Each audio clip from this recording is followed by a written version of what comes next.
Hi, we're back for our final installment of Mix Masters. Thank you so much for joining me all this way through this journey.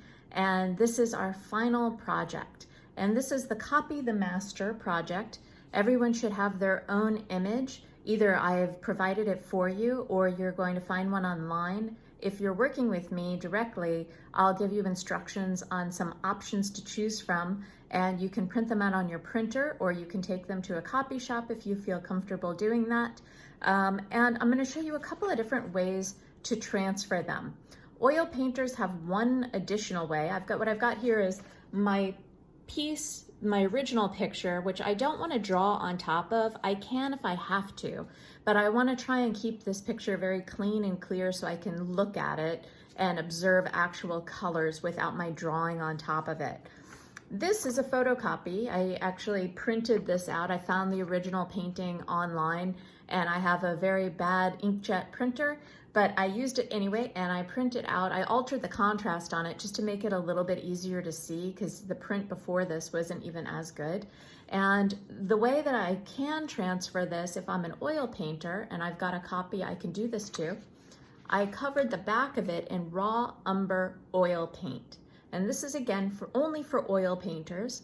So I just used a hog's hair bristle brush. You can see it up close. And I just covered it. I didn't use any mineral spirits at all. I just used paint directly from the tube. So mass tone paint. And I smeared it across with a hog's hair bristle brush to cover it really well. And then what I can do is tape this in place and use a pencil. Make sure it's a sharp pencil, or you can use a ballpoint pen.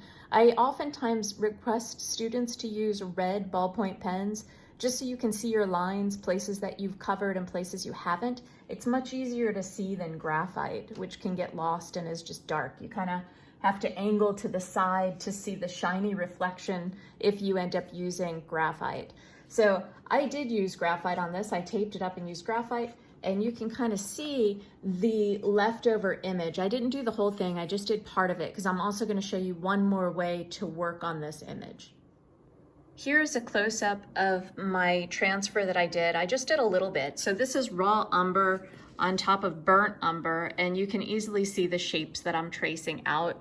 And if I were to complete that entire image, it would be a very easy image to see and use as my guideline drawing for painting in my colors. Alternatively, you can use this stuff called Seral Wrap. It's a transfer paper. You might have it wherever you're at under a different name. Most importantly, it contains no wax. You don't want any wax in your transfer paper because wax and oil paint do not work well together. And it doesn't work well together either with acrylic paint. So this stuff comes in a roll like so, and you can, I've reused mine many times. It's not inexpensive, so I like to get as much use out of it as possible. One side has the graphite on it, and then the other side is just the light area. So what I'm gonna do is I'm gonna cut down a sheet of paper that fits my image. I don't have a photocopy actual size, so instead I am gonna draw on my image. If you have an option to size your image and print it out the exact size, I highly recommend using kind of a throwaway image to do your transfer and then work from the original image. So what I'm going to do is I'm going to match this up with the correct size. I'm going to tape the Seral paper onto the canvas, graphite side touching the canvas, and then I'm going to tape my picture right on top of it. And then from there, I'm going to use graphite pencil and draw around all of the shapes on my image. And I'll show you what I mean in just a second. I wanted to give you a little glimpse into the process of this. Right now I've got my Seral paper. I had to take off my gloves because I couldn't work with gloved hands. I took off my gloves and I put my Seral paper so the graphite is facing this toned canvas. If I touch this, I'm not going to get anything on my fingers because this is the opposite side facing me. It's taped in place with artist tape, and then I'm going to be taping my image directly on top of this. So I've got my image here, and I just want to kind of center her. She already has a little piece of tape up here. And I want to make sure that I'm not getting my fingers all into this image because that Seral paper picks up everything. So let's see, I want to tape this strategically because I don't want her to move, but I also don't want to cover any shapes that I need to see. So I'm just gently putting paper tape, layering this down. Now this paper is a little bit thick, so I'm going to cross my fingers. That pencil goes through it. And so now I'm going to find my pencil, sharpen it up, and get to work. Okay, so if you use a hard pencil, it should be a little bit tidier than if you use a soft pencil. A hard pencil I recommend is 2H. This one is a number 2, so it's harder than the one that I've been using, but not incredibly hard. I'm going to try and do this without leaning onto the Seral paper because I want a really clean transfer. Kind of digging into it a little bit because I really want it to transfer through this thick paper. Unfortunately, I didn't have the actual size of this image when I made my photo printout at home, so I ended up printing it out a little bit smaller than actual size. And right now what I'm doing is I'm just outlining the major shapes in here. So the division of light and dark is very easy to see on mine. Your image may be very different. So right now I'm just kind of focused on her clothing, and I'm just tracing the clothing. And after I trace these major shapes, I'm going to go back in and separate light from shadow. And you'll notice as I'm drawing this, if you look real close, the shadow colors are cooler. We've talked about cool and warm. The shadow colors are cooler, and the colors in highlight or in direct light are warmer. Okay, so I've got her hat. Again, I'm not using a red pen, so it's a little bit harder to see. And when I have to rest my hand, I'm resting it on stuff like big, dark spaces. It doesn't matter if the graphite gets there as much. And I'm also resting my hand on kind of this little header up here. If your image doesn't have what's called like water area around it for you to safely rest your hand on, and you need to rest a hand, then I would recommend affixing your image to a larger piece of paper. And that way, that larger piece of paper that you tape down will give you a little bit more room to rest your hand. Okay, come down here and trace that. You can almost hear my pencil, the weight of the pencil, how hard I'm pushing rather.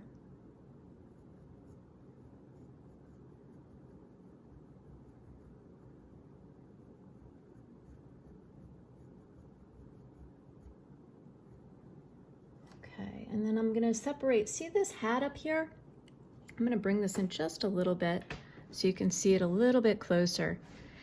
This hat right here has a separation line where the light hits it. If you remember our sphere, the light is hitting on this side, and this is the shadow. This is the termination point, and I'm gonna go ahead and indicate that, the separation of light and shadow, because it's gonna make it easier for me when I go to paint. Oh, I just dunked my hand in paint. Let me wipe that off so I don't get paint on everything. Okay, and now I'm gonna separate her hat from her face. And I can also separate these lines if I want to. You don't have to put in all this detail. We're not gonna be working up to a finished picture. What I wanna do is get in our major color matching and get in the major shapes. I suspect everybody's working with a slightly different image, so you're not all gonna be doing this same image at all. I think as far as I know, I'm the only one doing this image. But this will be a good way for you to learn how to work your image. So I'm not gonna get into the nitty-gritty details. I just kind of wanna have a likeness. Look at this turn right here. See how this is warm here And this little shadow inset in the eye, the corner of the eye, is a little bit darker. Also notice it's a similar color to what's going on up here, because colors repeat. This is going to take a very tiny bristle brush. Okay. I'm going to go around the hair. I don't think I've gone around the hair yet. I'm not sure. No, okay. I can look to the side and see the little divots in the paper. Okay, there's that. And then I want to get her nose. This is the separation line of light and dark. And I'm just going to kind of circle it. It's as if I'm reverse puzzling this. I'm turning it into a 500-piece puzzle. Maybe not that many, because I don't want to do that many pieces. There's a slight line here that separates her face, but I don't need to get into it. This is more important. Here's a little orange line, and then this is a little bit of a darker area, and there's some shadow in here. I'm going to separate this shadow too in her hat and the shadow here. So really what I'm doing is kind of showing you what I look at when I paint, which is all of the little shapes. Only I'm not going to represent every single shape because that would take forever, and I really want to get to painting, but I also want to give myself enough information so that when I do go to paint, I can easily get this image down without having to worry about the drawing portion of it. You're still drawing while you paint, and you're still going to correct things. This makes it a little bit easier when you get to the point where you're drawing your own material. You may draw with a pencil or with charcoal and then trace over the drawing with tracing paper, and then transfer the drawing with tracing paper onto a canvas. And that is a total legit way of getting your original drawing onto a canvas. That's how it's done, oftentimes. Some people draw directly on canvas, but I'm a big fan of transferring images. And that way you can figure out in the drawing stage, before you have to deal with color theory, all the composition, values, all of that stuff, all that hard stuff, you kind of get it out of the way and then go into painting. Okay. So I'm kind of, now there's a separation on her belt of dark and light. I'm going to get this. I'm not worried about all of the minuscule information within the brush strokes. That is not of interest to me because I can figure that out as I go. I'm also not so worried about it because we're not going to get very detailed with this. Here's again another separation of light and dark. This is a cool color. It's in the shadow. This is a warm color. See how that's like kind of a yellow color in there? And then it kind of goes blue. So I'm just going to outline my yellow color there, and then remember to keep my eyes open. I'm going to keep my eyes peeled when I start doing color shifts and temperature shifts. Okay, what am I missing? I think that's kind of it. I'm going to go ahead and really get this shadow over here. I'm gonna have to take out my tiny brushes. If you've ever taken my class, you know I'm a big fan of big brushes. Use big brushes until you have to use small brushes. Okay, I have not done her lips yet. She's got a little bit of a light area there and a shadow there. And all I'm gonna do, I'm not gonna put in all the lip information. I'm just gonna do a line through the center. Maybe I'll give myself a little bit of information down there. Because I can see the lips, I can come back and fix those lips. Okay, and then I need to do the shadow over on this side.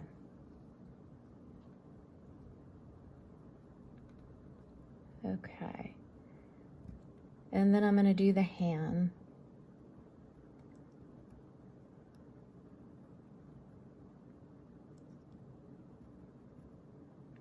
And the hand is definitely separated into light and dark.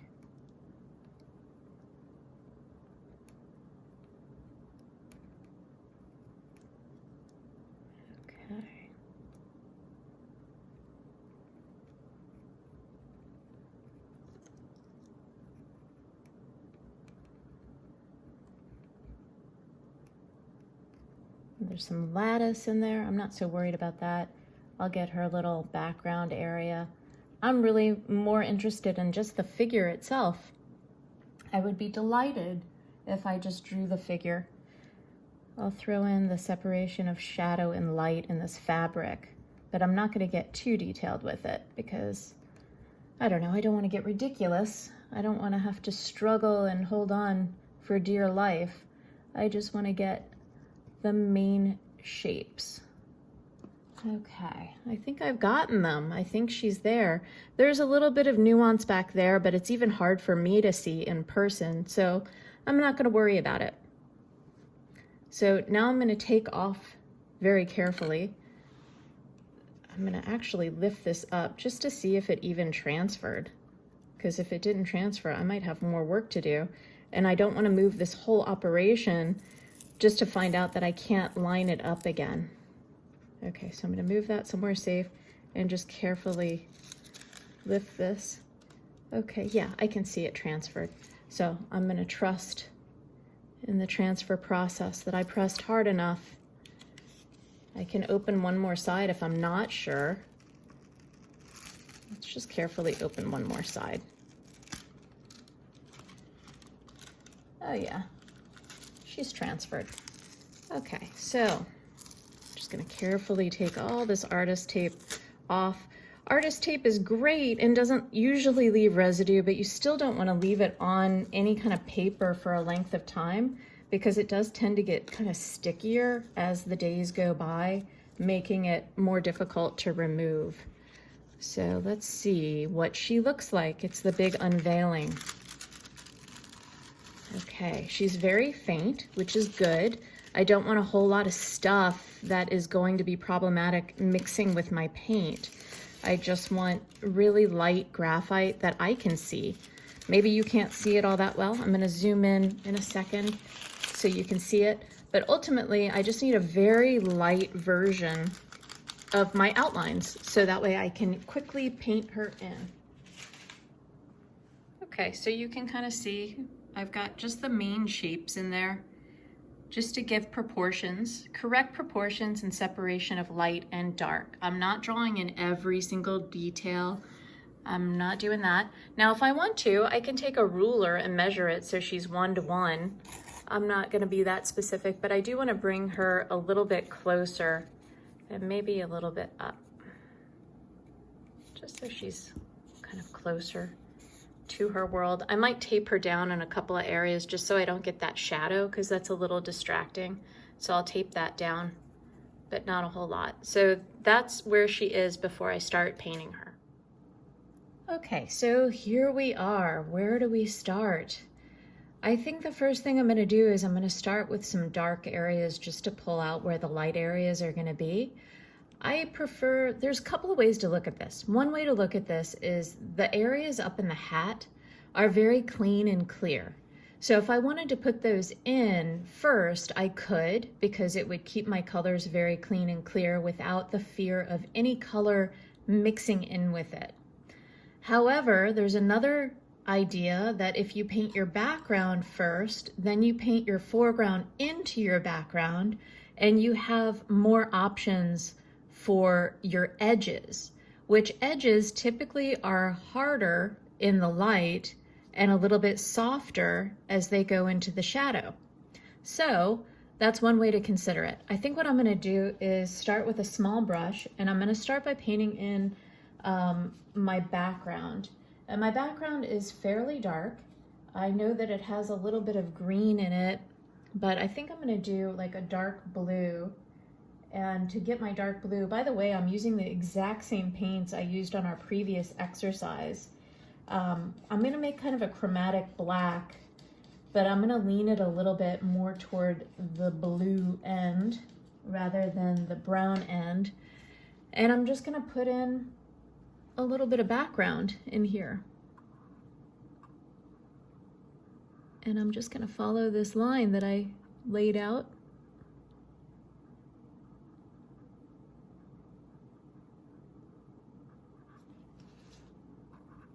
Okay. And I could probably put a little bit more blue in there.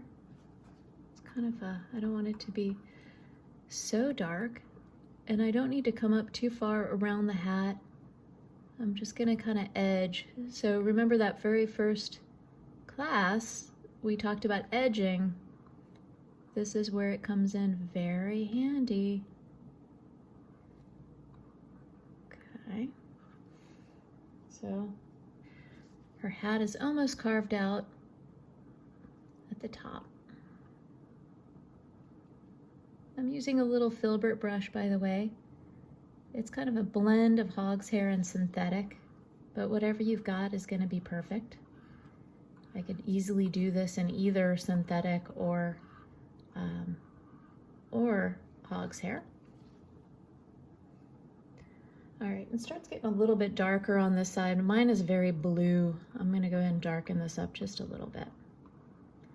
And I'm not going to paint all the way to edges or anything. This is just a little mini exercise, and it's to test everything that we have done so far. It's just kind of putting it all together.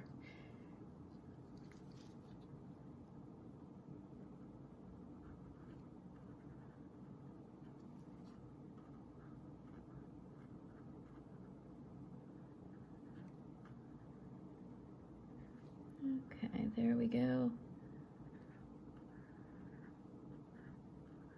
And this is that kind of back of the chair. I'm not going to get too far into that because I see some green in there, and if I end up getting to that point, then I can add some green. I'm just going to fill this in. Okay. So now we kind of have her established on that side. Now this side is a little bit more green to it, which means I'm going to add a little bit of yellow to my blue. And it kind of looks a little bit cool, like a dark, cool green. So the 2 exercises ago, when we were working on matching colors, that's exactly what I'm going to be doing with this exercise. So it's repeating the same exact thing that you've already done. And I'm just going to see what this looks like next to that. It's not too bad. I wonder if that's with my cool yellow. I'm going to try with my warm yellow and just see what the difference is. And I'm using ultramarine blue and my warm yellow to get to this point. This might make a little bit tangier yellow, as we know from my previous color swatches, my color mixing experience.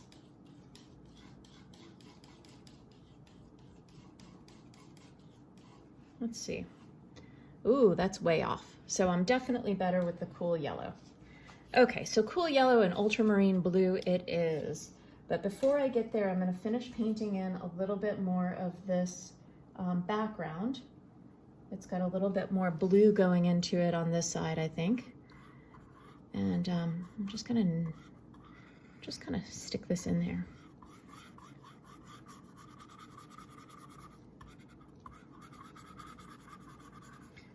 It sounds like I'm scumbling. I should just not be lazy and grab more paint.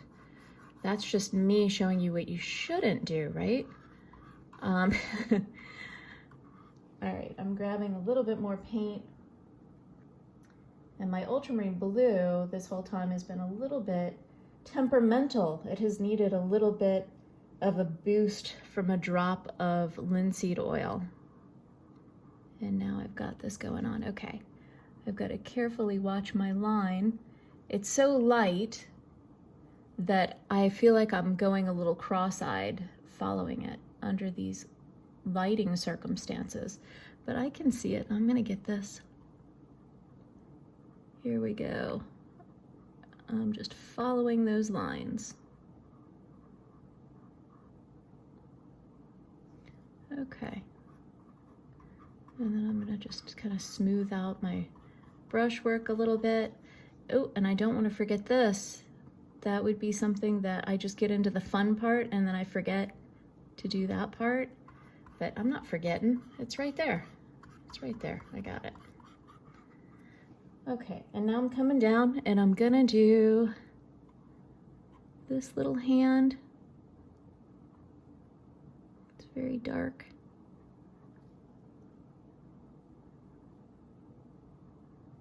And if I mess up, I'm not too worried because I'm going to be putting the positive area in soon.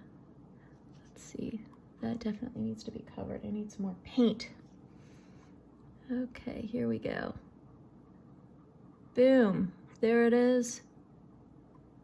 And boom, there's that.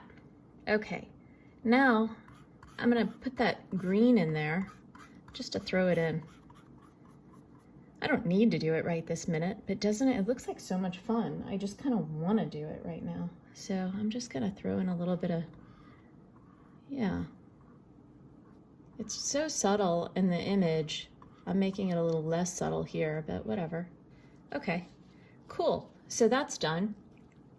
Now I'm going to, let's see, I kind of want to stick with this background area for a little bit, just because I think that it's good to drag all this stuff out. So right now what I'm doing is I am grabbing some chromite blue, which is on my palette, and I'm gonna just get it a little bit workable. It's kind of a stiff paint, and I want to get it a little bit workable, and I'm gonna add a little bit of ultramarine blue to it just to cool it down just a little bit for that little area right there. And I'm just gonna get this little edge in.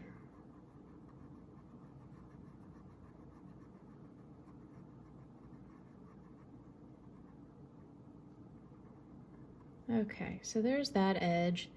And then everything else is a little bit turquoise past that on that side. So I'm gonna throw that green back in, but you know, that green needs a little bit more yellow in it, I believe. So I'm gonna throw a little bit yellow in, and I've just decided I'm gonna work the background first. I'm gonna work from back to front. I'm still using my same brush because it's all relatively in the same color family. And I'm just following what I've got. This kind of gets darker in here. I'm not gonna worry about that yet because I can go back and fix it. As a matter of fact, I'll just take a little bit of my dark color that I already have from behind, and I'll throw that in here because we're reusing and recycling colors. Okay, good for the painting environment, right? Reuse and recycle. Okay, so there's that, and now I'm gonna go down here and just fill this part in. Now she's got a little purple swatch down there. I'm not gonna get involved with it yet. Not getting involved, but I am going to put this little bit in here. Again, this is an impressionist painting, so ooh, that's really dark. So I'm not so inclined to get every brush stroke perfect. I don't know if I care about that as much as I do color matching. Okay, and I don't want to paint into the table, so the table is something completely different. I'm not getting there yet. Okay, now I'm going back to my half tone of ultramarine blue. It looks about right. It looks a little too bright. I'm gonna add a little bit of burnt umber to it to calm it down just a little bit. So this is ultramarine blue half toned with a little bit of burnt umber. That looks a little bit better. It still looks a little too bright. I'm gonna add a little bit more color to it. A little bit more color. A little bit more neutralizing from the earth tone burnt umber. And let's see what happens. Oh yeah, that looks a lot better than it did. Okay, and then this here. So, you know, there's only so much, I can't really emulate or learn how to paint like a signature of this artist, especially in such a short amount of time. And I'm much more interested in creating my own work than just kind of copying this guy's. So if I get it off just a little bit, I'm not gonna worry about it because I've got other paintings to make, and so do you. So I'm just gonna roll right along with this and just kind of add in a little bit of, this is just kind of some texture, you know? It's like some, and I'm sure this probably took this artist just a second to do because he was looking at the actual fabric. We don't have that pleasure to actually look at the actual fabric, so we're just doing a little copy. Okay, and I think it is easier when you've got the actual fabric to look from. Okay, now I'm gonna go back into ultramarine blue with a little bit of green, like I'm adding it to that green that I made earlier. And just to kind of like fill this in. There it is. And then this gets very kind of warm, bright blue. So before I get into that, I think I'm gonna do this chair over here because I've got that color kind of already on my palette. And I'm just gonna go ahead and, that actually is a little bit dark. Lighten that up a little bit. Okay, that looks pretty good. And I can always darken where it needs to darken. I just want to get the main colors in right now. And then it goes to another table down here. So this is a little bit brighter green than what I've got, so I'm going to brighten it up just a little bit. I want to do my corrections as I go if I can. I don't want to get obsessed with it and stuck in one area because I've got, you know, I've got a life to lead. It's very easy to get caught up in all of this stuff and minuscule details, but I just want to roll it along. Okay. There's that. And then again, it gets a little bit dark. I'm grabbing more of that ultramarine blue dark mixture and just bringing that over here. And I'm keeping my eyes, this is really important. As you work, keep your eyes on what you're working from because all of my answers are over here. My answers are not over here, even though I've got the outlines, all of my color answers, everything I need to know is right on this page over here.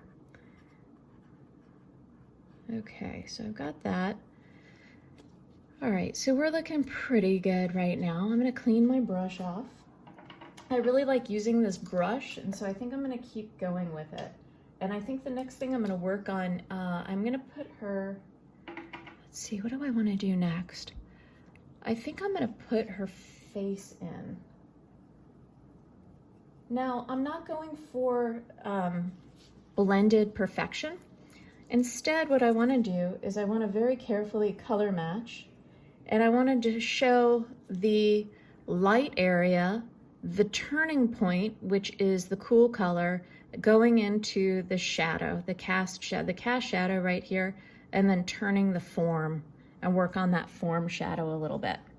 Okay, so I think that's what I'm going to work on next, and I'm going to mix up some flesh colors. Let's see. So I'm going to tell you what I'm mixing because I only have one camera and I want you to see what's going on up there. I can use either lead or titanium. I'm probably going to use lead white because I'm working in oils and that's probably what this artist used. And I'm going to use a cool yellow. So lead white and a cool yellow for the warm side. And I might find that my cool yellow is looking a little bit green. I don't know why. It looks a little bit off to me, but let's see.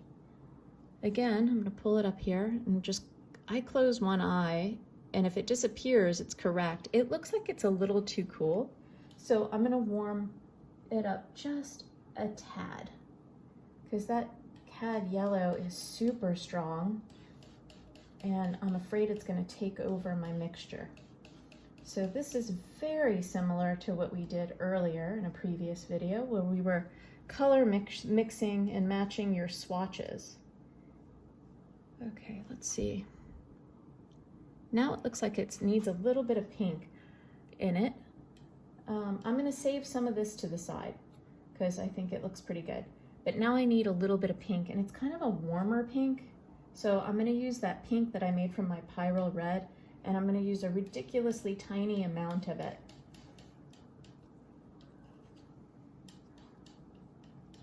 Okay, let's see.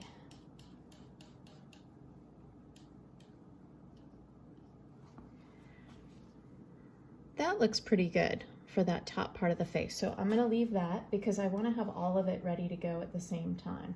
So I've got the brightest bright, and I've got kind of like a little bit darker area right in that area.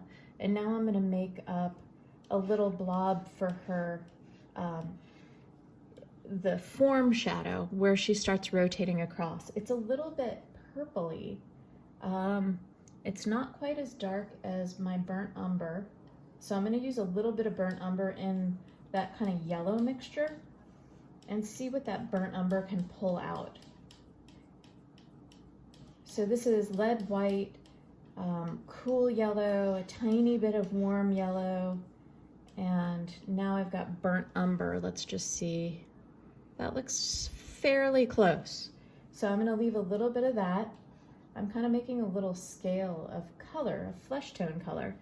And now I'm gonna look at her skin color up there, which is like a little modelly. And I'm also gonna look at her lips because this artist is probably repeating the colors again and again. So if I look at her lips, it's a good indication of what color that might be. It looks like a little bit of pyrrole red. So I'm just gonna see what that does. I think that's probably, and it may be like a little bit of straight up pyrrole red layered on top. This is kind of dulling. Let me see. I'm gonna add a little tiny bit of a warm yellow to see if I can lighten it up just a hair. Ooh, I think I'm so close. And you almost get that flesh color. Ah, no, it needs to be a little warmer. I'm gonna grab just a tiny hair of red and warm yellow. It looked correct on my palette. It does not look correct in front of this thing. That's looking a little bit better. I think that might be it. Okay, so now I think I've got my colors. It's working really, really tiny, so I'm gonna go real slow with it. And I think I'm gonna start with my brightest colors first to get those in. Because that way I can keep them really clean and clear. She has kind of a straight jawline down. And this is kind of like a continuous edge. It's almost like her chin kind of goes into her neck. So I'm just gonna put this in there.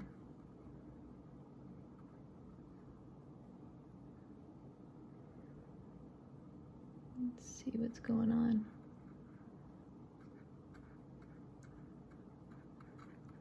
It's such a tiny space to work. Okay. Might have to go to even a smaller brush, believe it or not.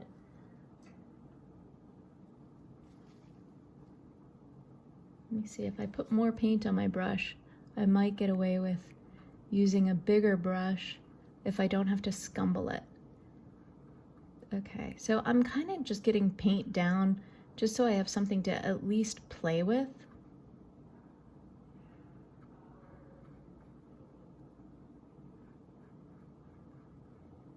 Because I can go back and alter these colors.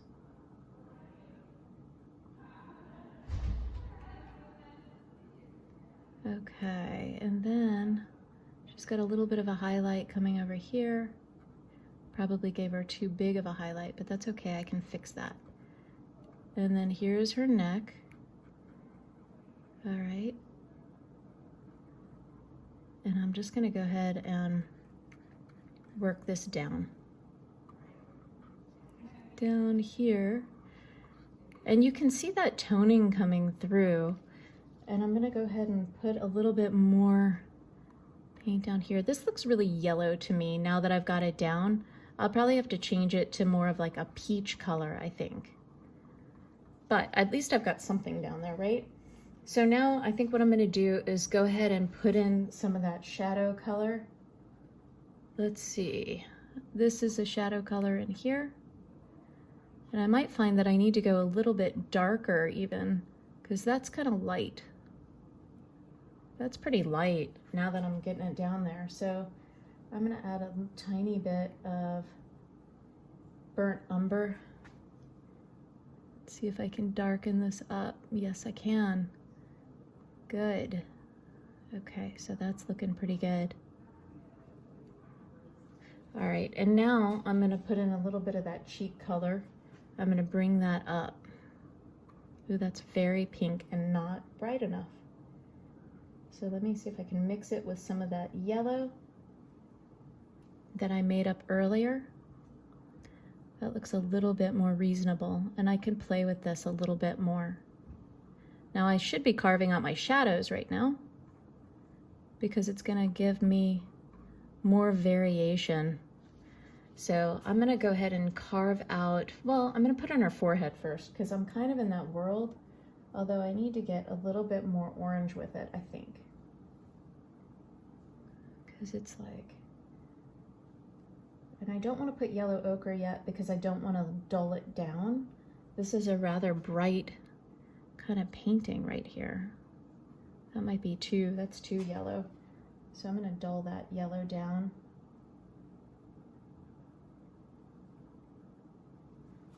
All right, let's see what this does. That looks pretty good. Okay, and then I'm gonna kind of, I think I need to bring this down just a hair. Bring some more kind of color into this. All right, and I'm gonna grab, that yellow is looking, let's see. I'm gonna give myself the little area where the pearls are. Not because, I mean, it's pretty premature to do that, but I just want to throw it in there so I have some color to bounce, because I'm seeing the same color here, that orange, as up here. So I want to have that color ready, and my brush is so big that I need to fix it. Okay. All right, so she's getting there. Notice I'm not panicking or anything like that. I mean, I know that I don't have it spot on just yet, but I'm not gonna worry about it. I'm just gonna keep plugging away at it. I'm pulling out the real tiny brush. Look how tiny that bristle is. Okay, I'm going to pull out her darkest shadows with that, which means I'm gonna go to burnt umber, and I'm gonna mix the burnt umber with a little bit of halftone and a little bit of blue because it's kind of purpley. And which blue am I using? Ooh, that's too blue. I'm also gonna mix this with my palette knife too, because it's just a little bit finicky with that little brush. I don't wanna mix with my brushes. I wanna mix clear colors with my palette knife. All right, let's see what this looks like. That might be it. I think it's a little bit darker, so I'm gonna add a little bit more burnt umber to it.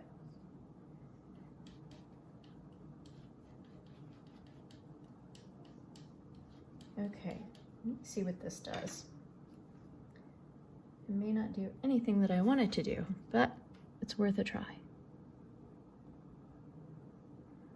I can tell already that that's not going to be dark enough, although it will be dark enough for this shadow, which kind of goes all the way down her nose. All right, so it was dark enough for that. It's not dark enough for what I needed to do inside that inset eye. And I'm still separating the light from shadow, so it's really important that I get that.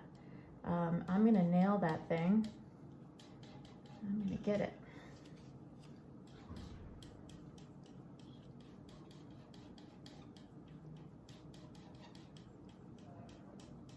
Okay, let's see what I got here.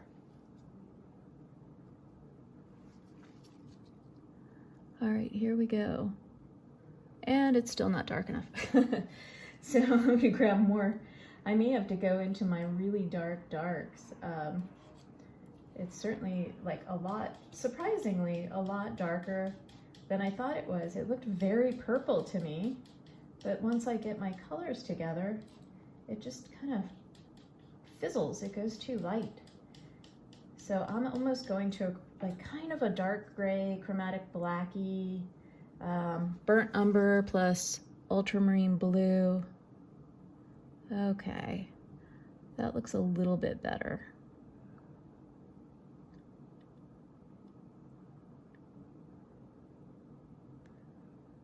All right,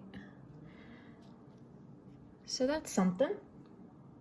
I'm gonna take it for right now. I can always alter it later on. And I'm gonna give her a little nostril right there. And I'm gonna kind of tighten up this nose area here. And I'm gonna give her some eyes, since I'm right here. They're kind of stylized.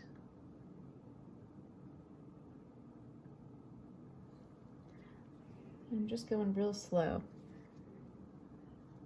I usually use a mahl stick, M-A-H-L, to rest my hand on, but I don't want to block the camera. Okay, and then she's got kind of light eyes, so I'm going to take some cerulean blue and mix it up with a little bit of lead white.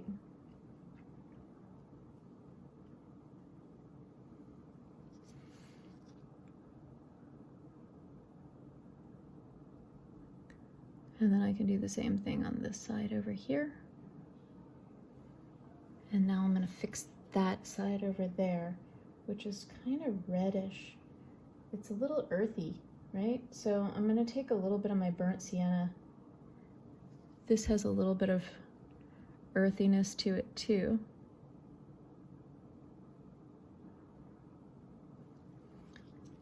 Okay. Take a little bit of pyrrole red. And I'm matting it to like kind of my pinky. It's kind of a pinkish mix. It was my original yellow flesh tone, and I've added a little bit of pyrrole yellow to it, or pyrrole red to it.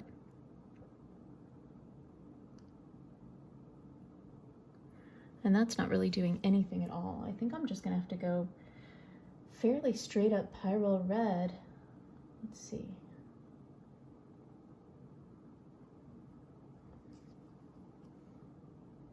See what this does.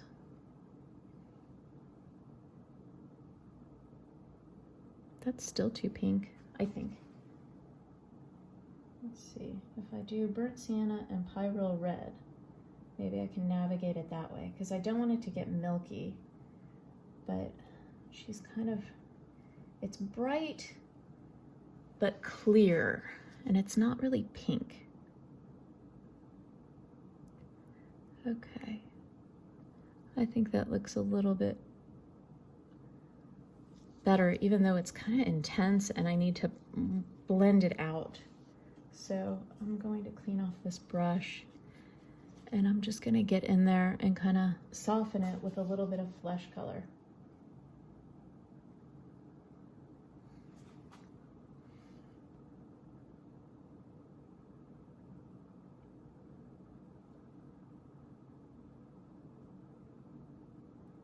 Okay, that looks a little bit better. And she goes back to kind of yellowy above the eye. So I'm gonna get back in there with this. Okay, so we've got the turn. We've got this. That doesn't really look satisfying to me. I really want to nail a little bit of that pink and that warmth that separate the shadow line right in here. And also, now that I'm working, it looks like her shadow line is just a little bit muddy, or not muddy, it's not really muddy, it's just kind of gray and dull. It looks a little boring. So, but before I do that, I think I need to throw in a little bit of other stuff. I'm just gonna kind of layer in a little bit of orange, a little bit darker areas in here. And I think I need to go ahead and put her lip in because she looks kind of weird. And it might help to balance out my colors if I can fix that lip area just a tad, just a little bit.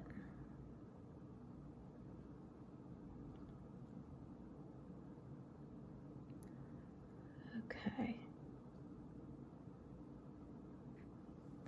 All right, so now her eyes look seriously weird, but I'm not worried about it. I am going to grab some white and mix in a little bit of Pyrrole Red to get that lip color. Let's see.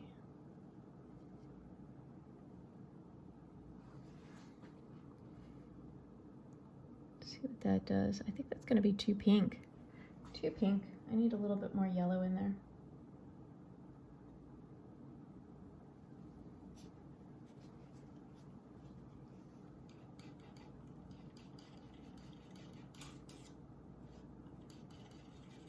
It's kind of a constant back and forth with the colors to try and get them correct. Okay, let's see if this works. I'm gonna load up this little teeny tiny brush and see if I nailed this. That looks not bad.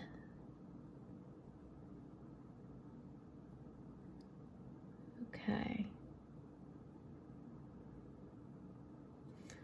All right, and now I'm gonna go a little bit more red for the darker areas of the lip. I'm going a little bit cooler. I've brought in a little bit of alizarin crimson. I feel like overall, my entire painting can use a little bit more contrast. She has a little bit more orange in there, I think. Let's see. And I feel like her lip line, which I drew over, has a little bit more orange. So I'm gonna mix up some orange. I think there's a lot of orange in this painting, and I just keep ignoring it because my brain doesn't want to think, oh, there's a lot of orange, but there is a lot of orange in this painting.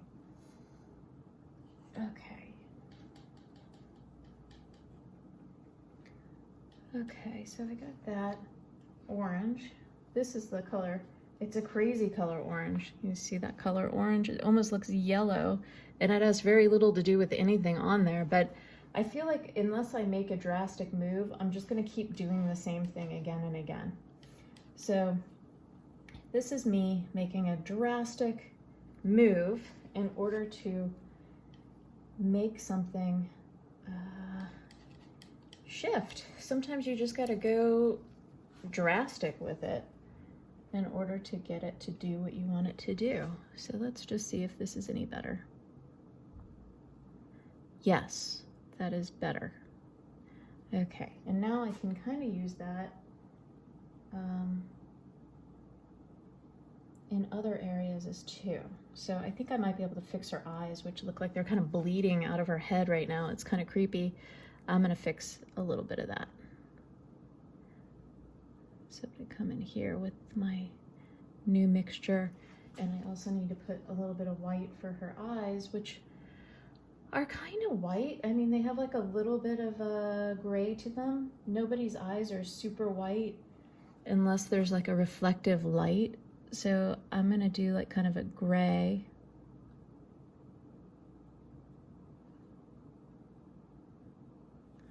Okay, and then I'm gonna give her an outline, an eye line, some eyeliner. And I think her eyeliner is a little bit on the red side. So it's kind of like a darker red.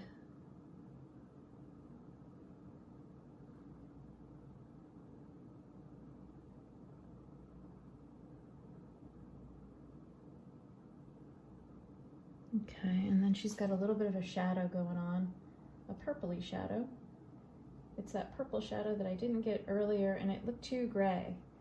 And it looked too gray because I was using kind of a chromatic black, and I think what I need to do is use alizarin crimson.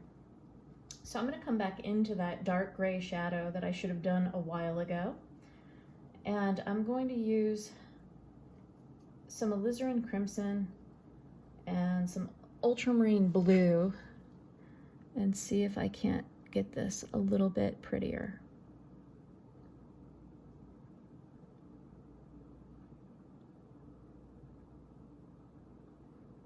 There it goes.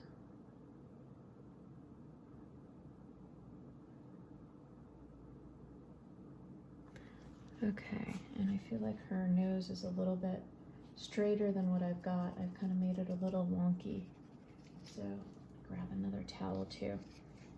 As I'm painting, by the way, I have my towel and I just keep wiping my palette knife and my paintbrush off on it. Actually, I'll fold it and I'll use the back side. Okay, so now I'm gonna go back to that nose, that really light color, and bring that length down again.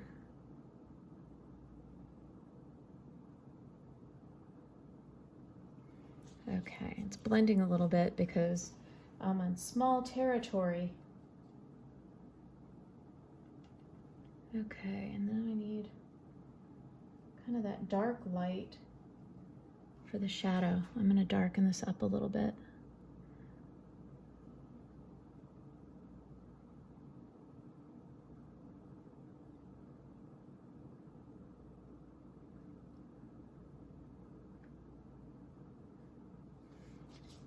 Okay, and now I think I should probably give her some eyeballs because she looks a little bit creepy, right? So I'm just gonna go to my chromatic black and just make like a really quick impromptu chromatic black for the eyeballs. I like to kind of figure out where she's looking in space.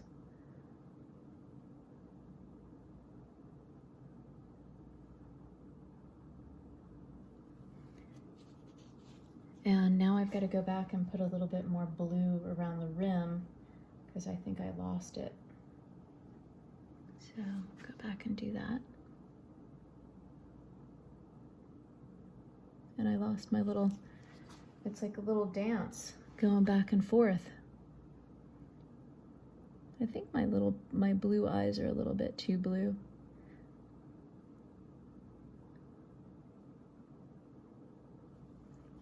A little bit wet. Okay.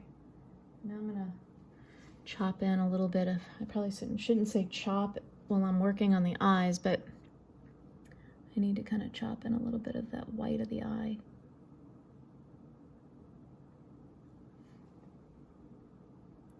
I'm not used to working on such a miniature scale.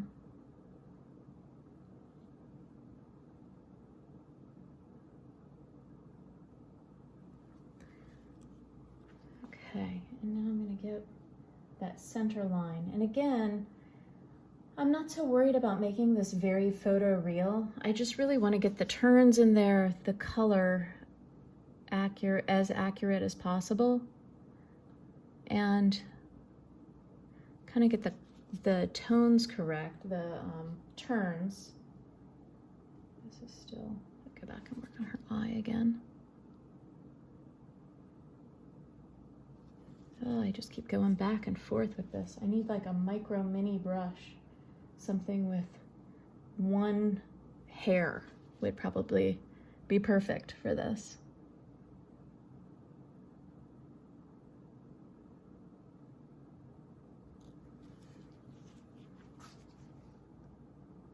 Let's see if I can get the other side.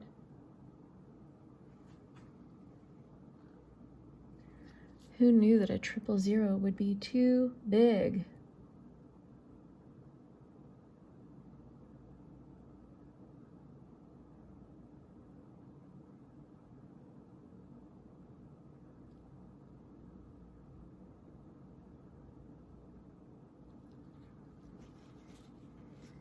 It's kind of there. Her eye looks very weird to me. So I'm just gonna keep on plugging away, getting this more correct. That is not more correct. It needs to be darker.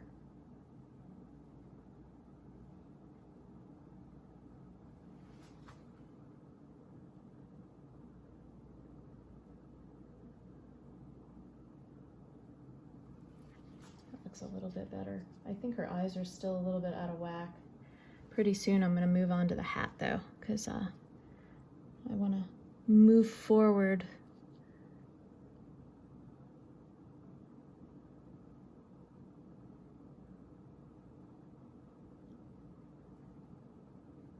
It doesn't look too bad. All right. I need to make sure that those lights, that separation of light and dark, I feel like I want to exemplify that just a little bit more. So here, got that. And then we've got this. Connect that nose. And I think that we lost the lip. We, meaning me, I think I lost that lip. I think that lip is too far south. So I think I'm going to bring this up.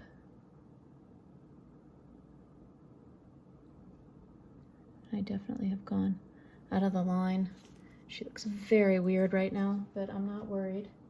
I'm going to correct it all. Let's see.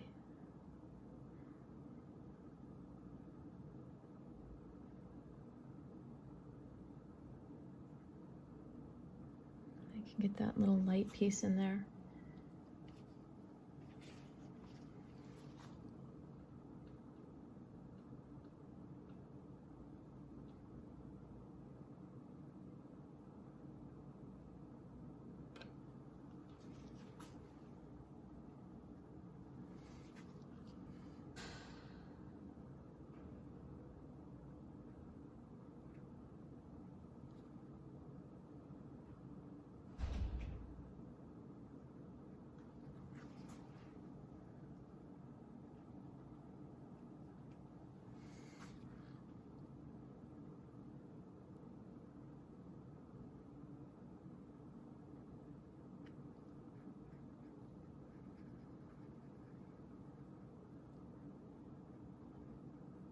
I think connecting these things is going to help.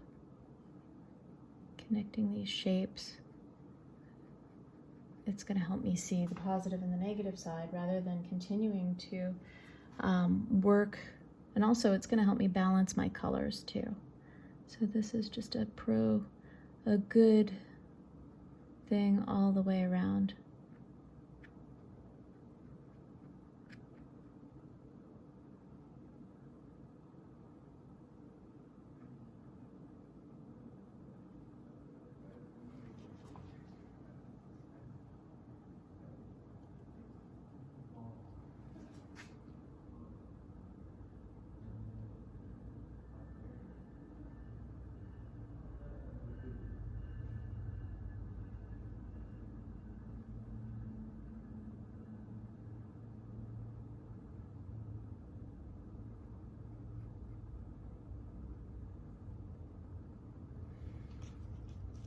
Okay, so that gives me a little bit more information to go on.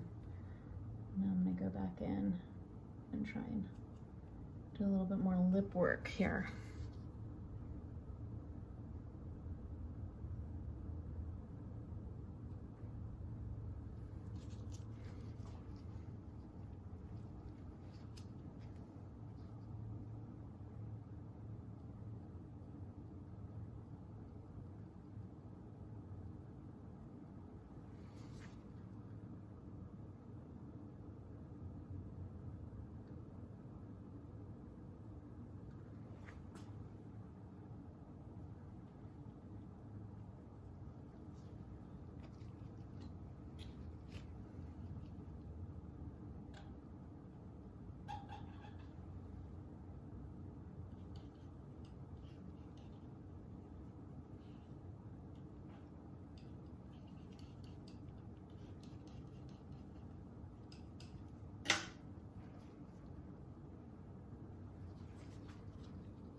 I'm not really getting a likeness of her right now.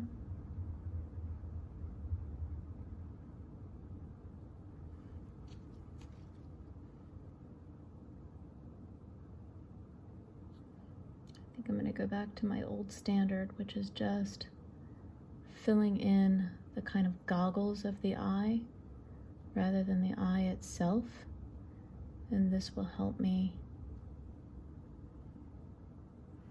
Also, I think I've gotten too cool of a palette.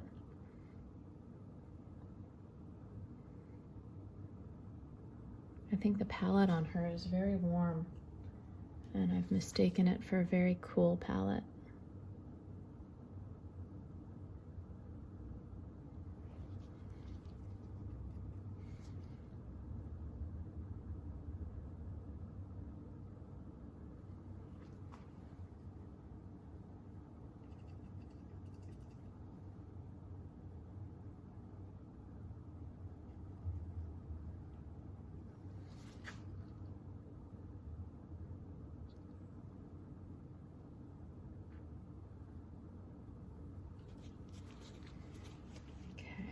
I'm going to go ahead and start putting in some whites for her hair, for her hat, just to get those in.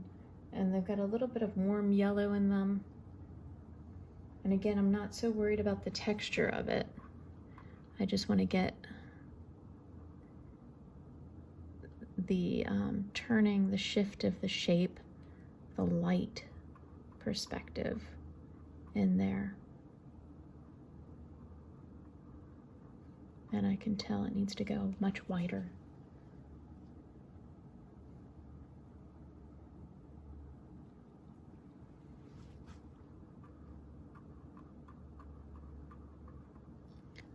Okay.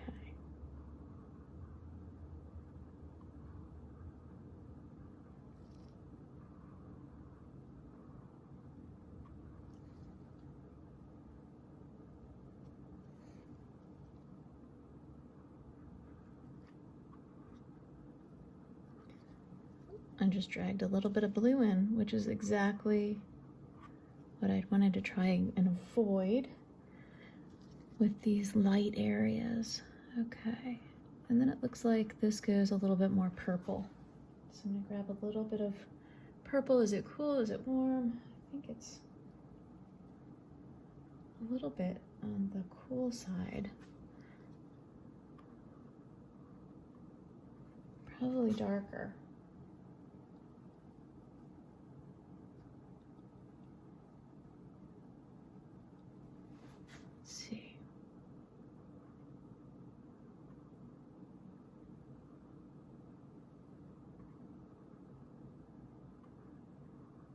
That is showing the turn. So that's the shadow over there. This is a shadow. This is a shadow. That's a little bit bright for a shadow. I'm going to tone that down a little bit. Okay, and here's a little bit. Okay, that's a little bit darker. And I'm just going to go ahead and throw my shadows in real quick, since I'm already here and I have it on my brush.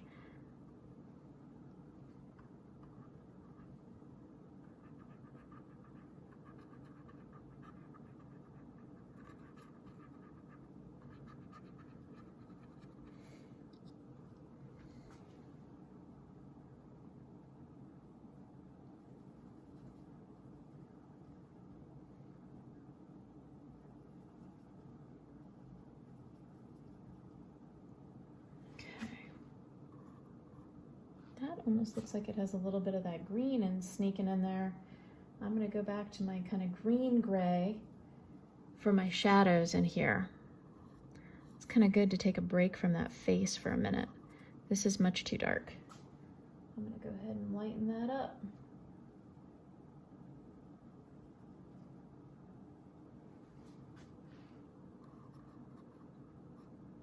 That looks pretty on track.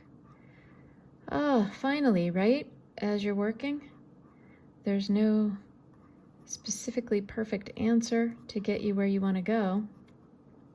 You kind of just keep fiddling with it, figuring it out. You can get so far with correct colors. Oops. But ultimately, you've got to figure out kind of the main shadows and the colors, and then kind of fiddle to get it all together.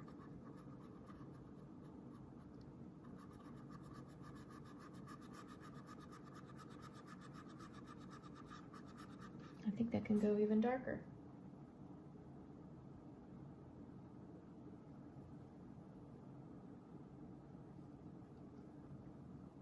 Let's see what this looks like. Almost too blue. I need to go a little bit more burnt umber in there to make that a little bit warmer. Okay.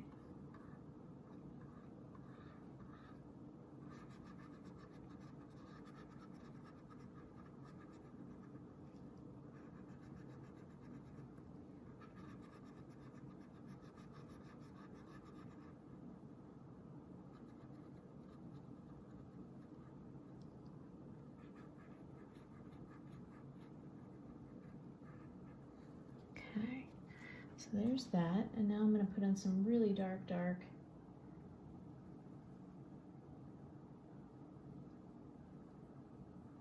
for her belt. Some dark green right in there. It's like a dark blue green.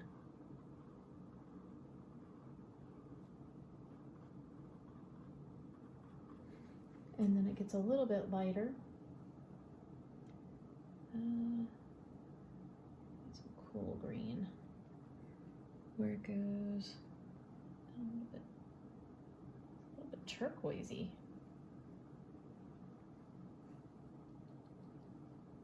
Okay, here.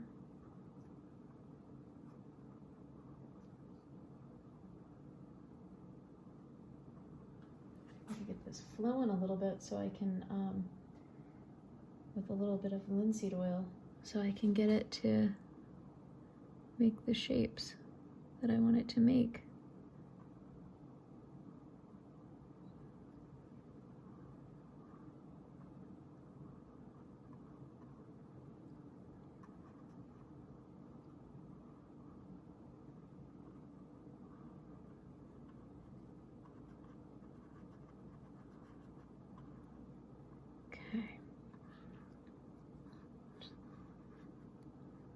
Some green back in here, bounce it around a little bit.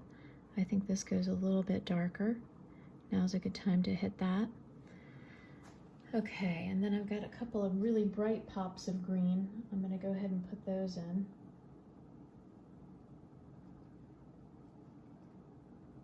Those are right here, and right there, and right here. And this almost has a little bit of just kind of straight up yellow in it. There it is. Okay, so now, not looking bad. I'm going to take a second to step away from her for just a second and refresh my eyes. Oop, because otherwise I start doing stuff like that, which makes no sense whatsoever. So, just, oh, that's so bright. I gotta go back down in value. There it is. Okay.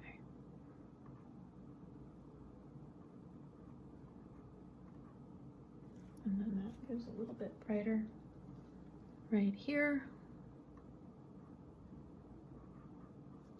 And then there's a little bit of like cerulean blue, like a light cerulean blue making up this kind of edge of that fabric. Okay, I'm just gonna take a breather for a moment and walk away and look at my work from a distance. Okay, so my little break took about 24 hours. No, I'm coming back after a little bit longer break than just walking away for a few minutes. And so I've had to clean my palette and remix my paints. Many of my paint colors were still wet and still workable. I had put saran wrap over my palette overnight. And so you can see I still have it set up the exact same way. I was running low on some of my halftone mixtures, so I went ahead and just mixed them up again.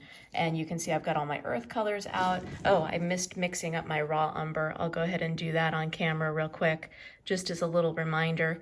It is a really good idea to every once in a while clean your palette off, especially if you're gonna work direct painting and you're not doing an underpainting like grayscale and glazing over it. If you're just painting directly onto the canvas, your paints need to be pre-mixed and fresh every time you go to your painting. So your palette can get really icky pretty quickly. I feel like that should be a rhyme or something, but go back and scrape it down every couple hours, every few hours, just so you've got a clean working space. You can take inventory of your favorite colors that you've used.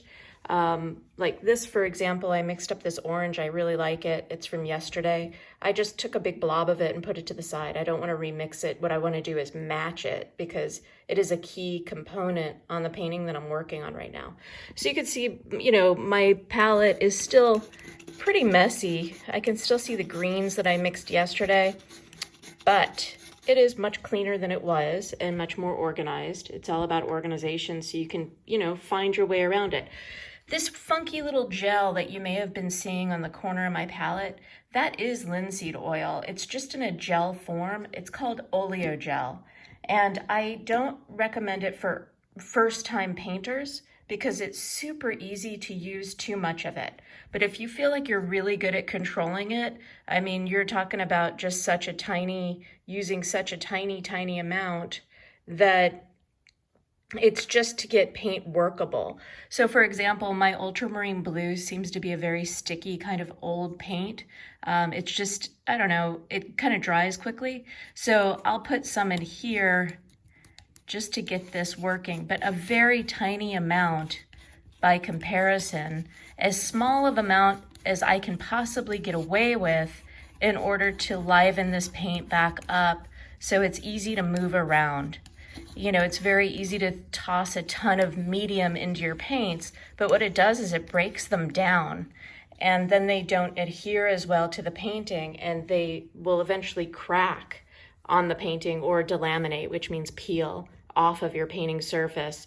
That's particularly for oil painters. Acrylic painters, the only thing that's going to happen that we know so far is if you put too much medium in your paint, it just thins it out for now, but we have no idea because acrylic paint hasn't been around that long, so it hasn't had 500 years of testing that many of our oil paints have. Okay, so let's get back to it. Okay, so I want to talk about these now that I have fresh eyes, I have had a good night's sleep, and I am coming back. There are a couple of things I want to note, the differences between these two. I went home, I took a photo of this, I went home, I looked at it a couple of times, and this is how I think as a painter and as an instructor. There are things that I probably could have expedited in the first part, and typically how I paint, I was kind of surprised when I went back and looked at how I did this, that I did it this way. Usually I don't fiddle with the eyes. Usually I do put in kind of the socket of the eye and make these kind of hollowed out eye areas, and I follow along with the bone structure. And that's what I do when I paint live models. It's also what I do when I copy master paintings, because you can always toss the eye in. And as a matter of fact, this is so tiny, I may not sit there and fiddle with trying to get the little miniature brush in there. I think what I'm more focused on again is the separation of light from dark, which is right here, just like the sphere in one of our earlier exercises, where the light perspective is aiming down. I should aim it this way, the bristles, aiming down and causing this cast shadow right here, which would be the termination point. It's about 50% of the head, actually. And you've got this cast shadow here and here, and then this is form shadow. It's a shadow that just wraps the form, and it's also much cooler. It's cooler in the shadow areas than it is in the highlight areas. She has a warm light cast on her face, and as a result, she has kind of these cool shadows that help to create contrast. They're still in the same color world. They're still harmonious. It's just that one is brighter on the value scale and one is darker on the value scale. Our darkest dark in her face, not including her hair, is going to be this shadow right here. But for right now, I want to focus on the separation line of light and dark, and that would be the fastest, most appropriate way to handle this. My shadow line exists. It's not correct. right? It's a very gray. I think the grays, blues, and purples look good in the clothing, and I think the background looks pretty good. This looks a little bit dull down here. I'm not going to worry about it, but I do want to get back involved with the separation of light and dark on her face, and I want to correct these key colors on her face. And then I feel like the fabric and everything is going to be pretty easy. The hand itself is really a separation of light. You can see the light happening here, and then it goes into dark in there. So I'll need to nail that dark area in order to create the illusion that her hand is three-dimensional. And before I do that, I might put in some of this yellow from that table. So I'm going to move forward now that we know where my problem issues are. And the first thing I want to do is just kind of separate the face a little bit more with shadow. And now I've got fresh eyes. I'm going to go ahead and mix up that kind of dark purple. It really does help to take a break rather than fighting with a painting. Not that I was fighting with this painting, but if you find yourself getting frustrated, take a little step back and refresh your eyes. I realized how much more yellow I could be using. And then I also realized the color palette within this painting is very much green and a lot of orange and some purple. There's purples in there. It's very secondary, even though there's yellow, but this is kind of like a yellow orange in a way. So it's a very secondary looking palette. Okay, so I'm making my dark purple color to go where the cast shadow will be. And it's a particular color. I'm gonna see, I think I've got it a little bit too red and warm right now on my palette. So I'm gonna try and lighten it down a little bit. Right now I'll show you what I've got, and I can tell you that that is not that. So I need to darken this value down, and I think I'm gonna use tiny bit of burnt umber in there. It'll help neutralize it and bring the value a little bit darker. And it's not gonna muddy the color at all, but I think it's gonna get us closer. Yeah, look at that. I think that's a little bit closer. Might be pushing it a little bit too purple, but I'm okay with that. All right, so I'm going to bring this back in here. That looks so much better than even yesterday. Okay. Let me see if this is living anywhere else while I have it on my brush. It's living kind of down here.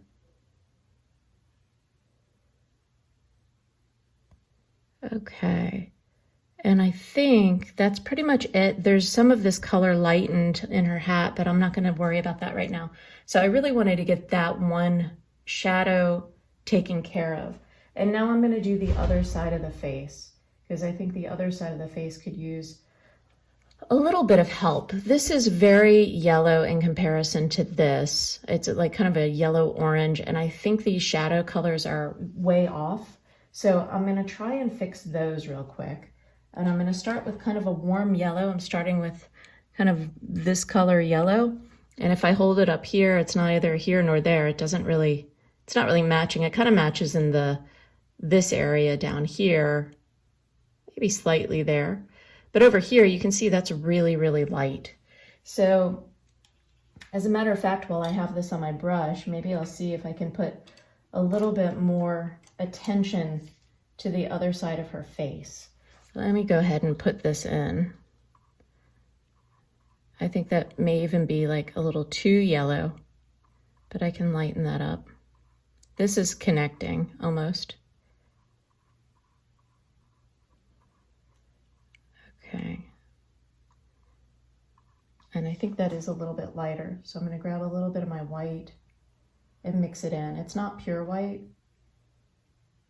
So I'm just mixing a little bit of my white into my yellow in hopes of just kind of creating some depth right here.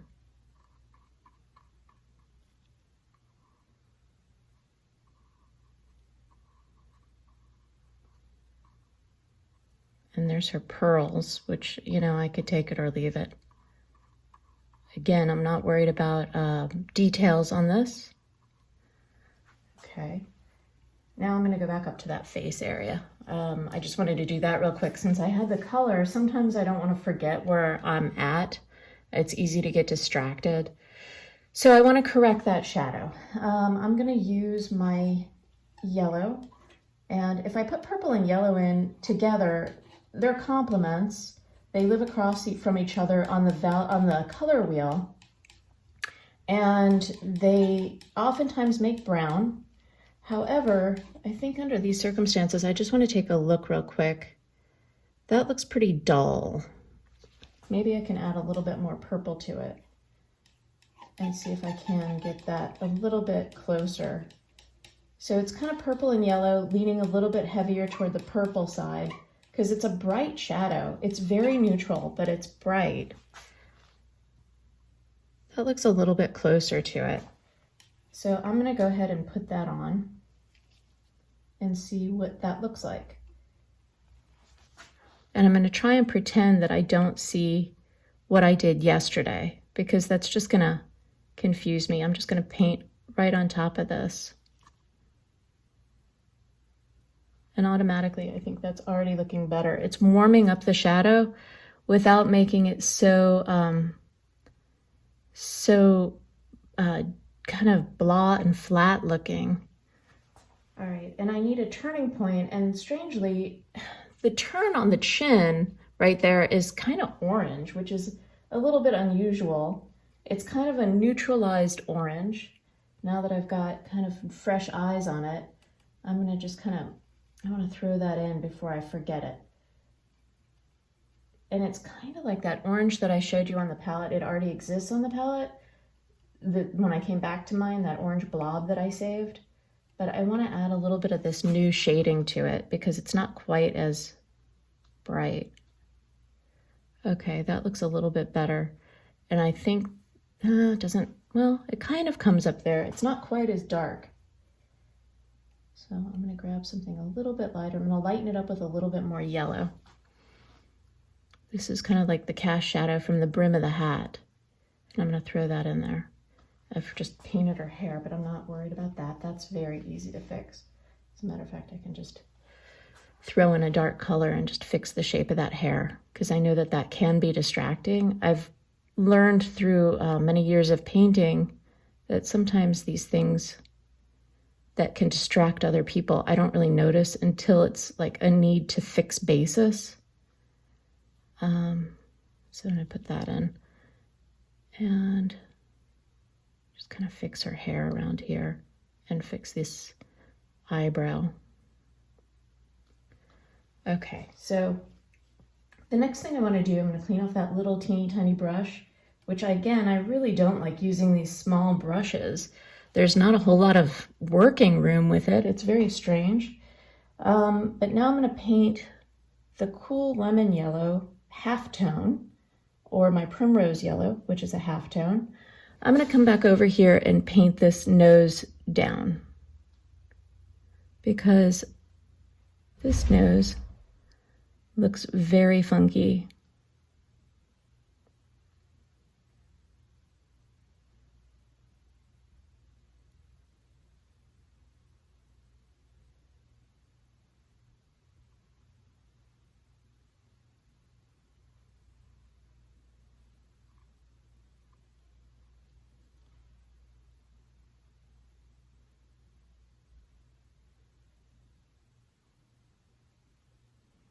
Okay, I think that's looking a little bit better. I need to straighten that up a little bit.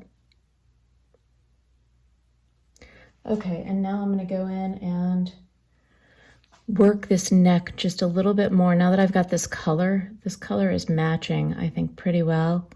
I'm just going to connect the dots, essentially, filling it in.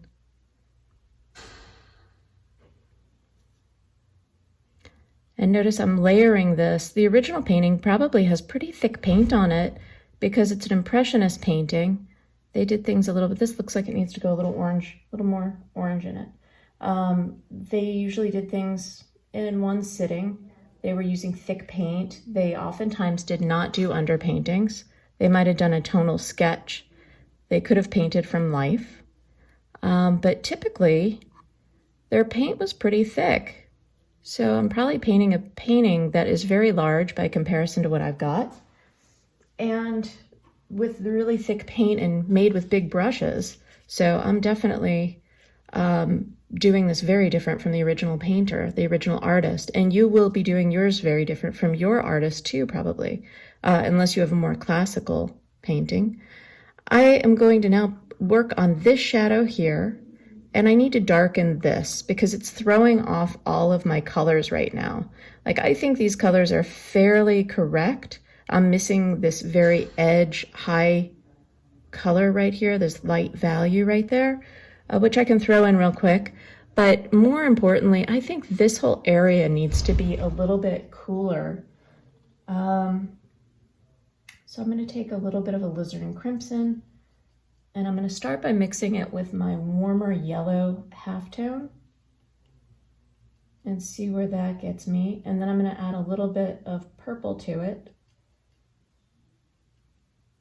And it's kind of dulling it. Let's see. All right, let me try this and see. It looks like it's layers of stuff going on here, not just one thing. Let's see. And then I could probably go a little bit more orangey too. But that's a little bit closer to where it is. This is going to go a little bit more pink, but I just want to like kind of lift this up a little bit. All right, I'm going to grab a little bit more. I think I'm going to work in the pink area a little bit. Now, this is kind of a warm pink, and yesterday I was kind of struggling with putting earth colors into it. I don't think that earth colors worked very well. So I'm going to try a little bit of the pyrrole. And I think it still needs to be neutralized. So I'm going to grab a little bit of earth color to put in it. And I'm putting a little bit of burnt sienna in it because burnt sienna is going to match with red. It's going to neutralize it and ideally not overpower it. Okay. So here we go. And this is looking pretty good here. And I'm going to put this in here, even though I'm not really going to worry about painting the eye, but I just want to put that in there just so I can see. Now it looks like I need to put in a little bit of pink over there, but it's kind of sparingly.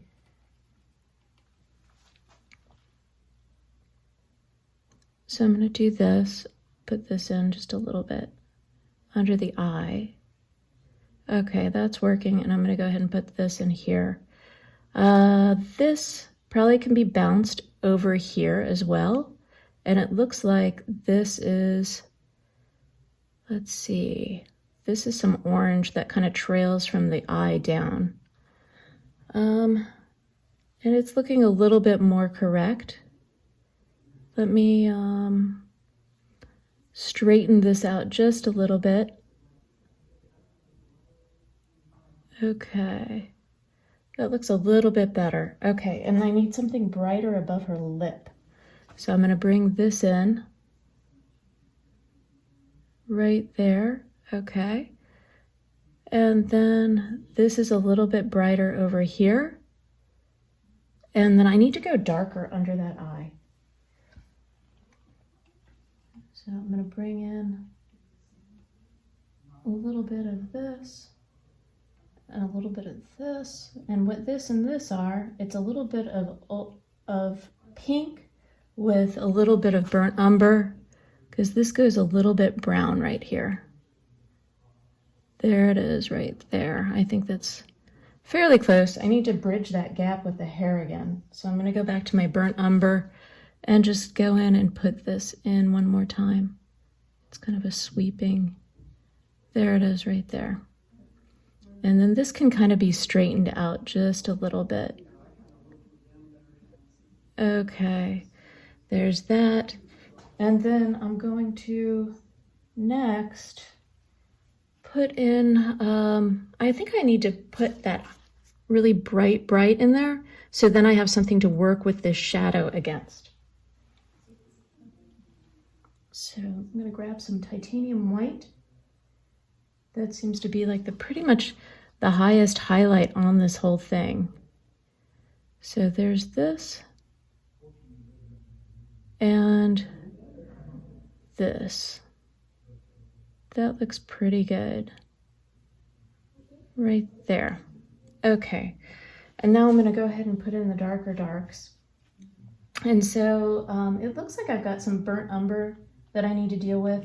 And I think I'm going to add more of that purple too, because I want it to color harmonize. So if I reuse and recycle my paints, it should work pretty well. This is that orange thing. So let me see, how far down does this go? This is kind of at an angle. And if I were to draw a straight line up, it hits the edge of the eye. And then a straight line up, it kind of hits that curve of the hat. So it kind of comes down here. And it kind of comes right about there. That might be a really generous shape, but I'm going to do it anyway. And it kind of looks a little bit, it looks very solid, but I'm going to leave it for right now. All right, I think she is getting there. I think I could probably extend that first shadow, that purple shadow that I did. Let me extend that just a little bit. Just the shape of it needs to be found again. And it is always in good practice to continue finding your separation of light and shadow. And when I separate it, if I separate it correctly, her eye starts forming, it starts popping out. And that's one way that you know that you're hitting your values correctly. Values are your best guide. I've heard the phrase many times that values do all the work and color gets all the credit, and it's so true. So now we've got a corrected shadow line. Okay, so it's still not an accurate color, I think. Now that I've got all this other information in, I think this color right here is not quite correct yet. I think I could go a little bit more pink. I think there's a little bit more orange that is just kind of sprinkled in. And again, it's much more difficult to emulate an impressionist painter than a classical one, because it's almost like you're emulating his brush strokes rather than just the colors. So let me see if might need to layer this in a little bit. Okay. And then I'm going to calm this down just a little bit. Okay. It looks like when I'm calming it down just a little bit with lighter colors, that it seems to be working. So there's that. Okay, and I need to find my light line. I'm going to go ahead and put in my light line to kind of give her face a little edge. It's kind of a reflected light. You'll see it's not really a curve, it's a straight line. I need to get a little bit of medium on my brush to make this paint flow because I need to do a long dragged out line, and this paint is working very short.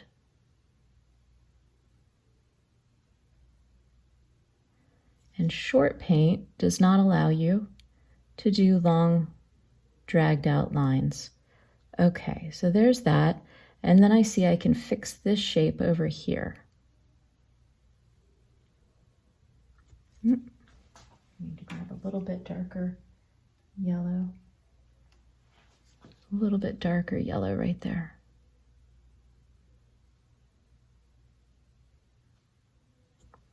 Okay, that looks a little bit better. A little bit better. And then I think her lips can go a little bit darker red. Maybe not tremendously dark. It's really hard to not overshoot it. So I'm adding a halftone red, pyrrole red, and I'm darkening it up just a tiny, tiny bit.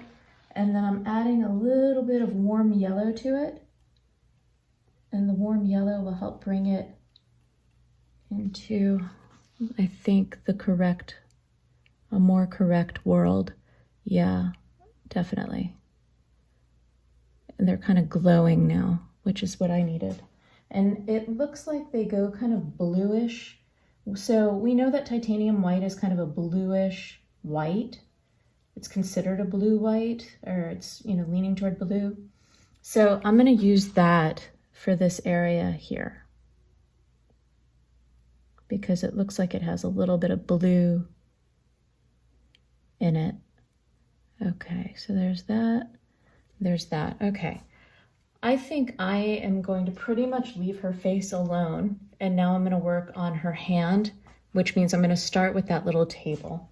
And that little table is pretty much a warm yellow. So my warm yellow, whoops, okay, I need to put some on my, that is not correct. But I think if I add some yellow ochre, let's see what it does, because I might need that yellow ochre mixed with the warm yellow to get the highlight area on that table. Looks like it needs to be toned down a little bit with white. It's a little bit too bright, a little too saturated. So I'm neutralizing it with some halftone. So a little bit of titanium white. That's getting there. Let's see, I just didn't mix it all the way. So this is where you really need to mix your mixtures, and I need to really take my own advice. Okay, let's see what this does. That is getting somewhere similar-ish. I think I need to add a little bit of red, but not a lot.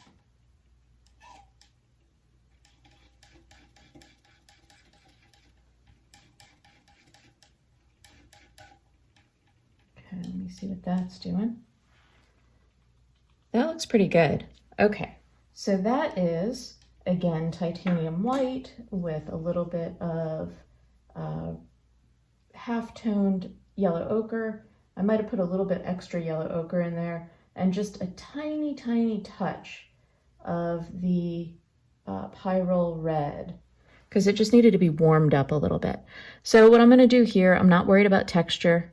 I'm just going to go through and paint around her fingers.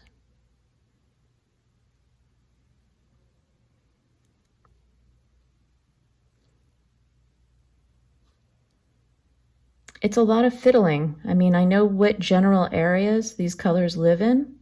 I know what my colors do. And yet there's still a lot of work to mixing colors. It doesn't just happen, and there's not a rule book that makes what you do perfect every time. You know, some painters find a palette that they really love and they really understand those colors, but we have a pretty extensive palette that we're working with, and looks like it has some lemon yellow in it, and it's a lot of work to get used to these colors. I mean, you have so many choices, and the slightest variation will change things up. So we go back to our color mixing exercises. Let's see. This looks like it's a little bit, I think I'm gonna really push that bright. My yellow ochre eats everything. It's just such a bright, intense color that I think I'm just gonna push it a little bit. Okay, now I need some darks, and I'm just gonna add a little bit of, I think it looks like kind of raw umber. Maybe a raw umber in there.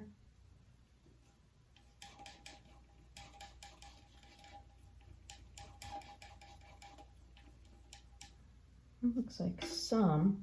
Okay, because we're getting ready to go into the turn of the shadow.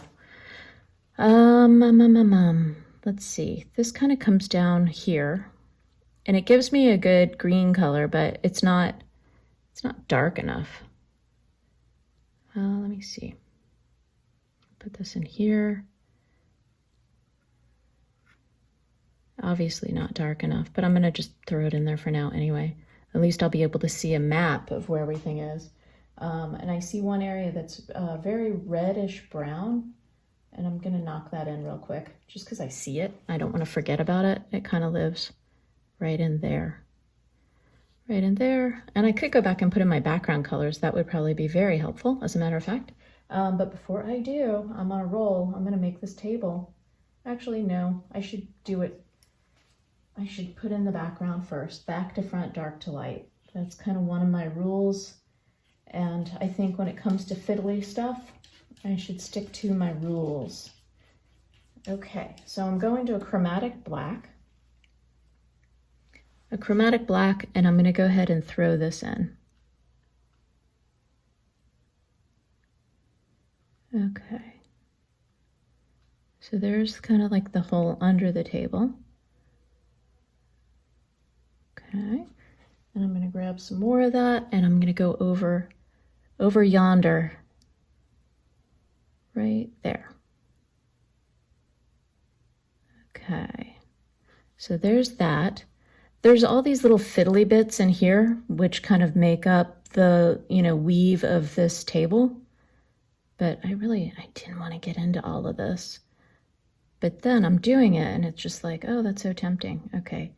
But I think I didn't want to do it because I don't really have it drawn out.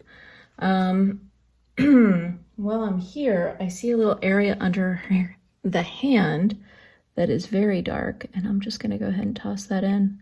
It's already on my brush. Why not, right? Just take care of it while it's there. And then this is a little bit dark in here too. There's a little shadow. I'm going to go ahead and take care of that.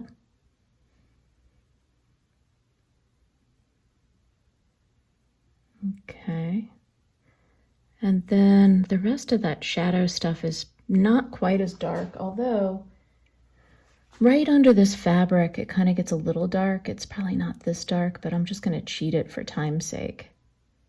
It's going to look fine. Okay, I'm going to leave that. This looks like it could go a little bit darker. Just push that in a little bit. And then let's see what's happening over here. I'm going to make this a little bit darker here. And this, I'm going to make it a little bit darker as well. I need to get more paint. You can hear it scratching. If you hear your paint scratching, that's never a good sign unless you are doing a first layer of your painting or you are intending to scratch through it for some reason. Okay, I'm going to also darken some of her hair. And I noticed that the shape of her hair is different here. I'm going to have to tighten that up. Look, I made it all the way up to her hair. I wasn't even intending to do that, but here we are, right? And once I'm already here, so I've just got to fix that one little blob of hair right there. I just got to do it. Okay, and then this is lighter here. This is how it happens. You have the best intention of sticking in one area, and the next thing you know, you're kind of traveling about your painting. Okay, and I'm just gonna, that's like the start of every brush stroke. I'm just gonna do this one little thing right here. Okay, so I'm just gonna straighten up her face a little bit. Just a little bit. Straighten this up. Okay, and now I can, what was I doing? I was doing the tables. I'm going back to the tables. Here we go. All right, so I still have my yellow ochre out, and I need to add some more raw umber to it. Raw umber is kind of a greenish, it's really good used in green or yellow to help take down the color in value and in neutrality, so it's not so high chroma. Not that this is high chroma at all. I mean, yellow ochre is not a very high chroma color. So let's see. What do we got here? This looks pretty good. All right, I'm gonna leave that area there, and I'm not gonna fiddle with all the different textures and stuff. I just want to get this in there. I could easily fiddle with this for days, but I'm not gonna. We're gonna get this wrapped up. Okay. I think this is not so yellow. I think it's this. It actually is a little bit more yellow. We'll go back and do that again. Looks like it's got a little brown in it. All right, let's try it again. I think that might be it. Okay. Okay, so there's that. And I'm just gonna go ahead and fill this in just because I wanna get this in. And then I've got all this yellow on my palette, so I'm just gonna go ahead and throw this in. I'm really not gonna worry about the texture of this, because again, we're just getting basic shapes down. And where I'm gonna end on this painting, it's gonna be so much easier just to go in and make those adjustments to make it more realistic. You can go in and blend as you're working. I'm not going to, because I just wanna get the basic lighting and color matching going on. So the next thing I'm going to look at systematically, this is what I'm doing now. Now I'm going to take out the shadows. Actually, let's work on her hand, because that looks pretty hard, right? So I'm going to need to start with a yellow, I think. A yellow. I'm going to use a little bit of halftone of my yellow ochre. And it looks very kind of burnt sienna-y. Now I went down this path before with a different part of her face and it ended up not looking so hot. So I want to be really careful.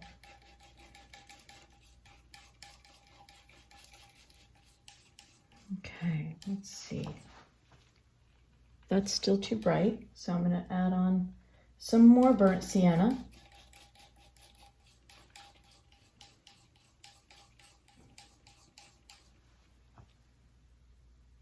And now it looks like it needs some yellow. Okay, so I'm going to add in a touch of yellow. They make these really glowy shadows, the Impressionists do. And I want to copy that shadow, get that glow going. That's looking pretty interesting. It might have a touch of raw umber in it in order to keep it glowy, but lower the value a little bit. Oh, look, it's still so light. I'm looking at the color. Sometimes I get confused between the color and the value of the color. So I really need to make this darker. I've separated my blob. So now I've got one that's kind of a mid-tone that I showed you earlier. And now I'm working toward the darker area. It's still not dark enough. I'm gonna add a little bit of burnt umber to it because I don't want to lose the red. The green, the raw umber is kind of taking it to this place that's a little bit too green. So I'm going to use a little bit of burnt umber, and I'm going to bring a little bit more yellow back into it because I really want this to be kind of orangey looking. Let's see, where is this going? It needs to, let's see, maybe a little bit more red because I'm not seeing the orange anymore. I'm just seeing kind of like this brown.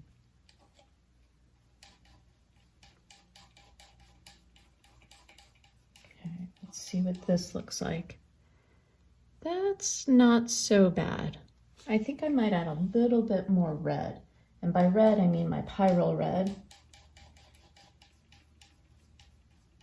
When I'm looking at it on my palette, it looks really dull and blech, but when I hold it up here, it looks kind of spot on. So I'm going with what I see on my palette knife in front of the painting, the print of the painting. Okay, so now I've got this color. I'm gonna throw in this color for the shadow of the hand, and I hope, I'm gonna hold my breath, that this does it.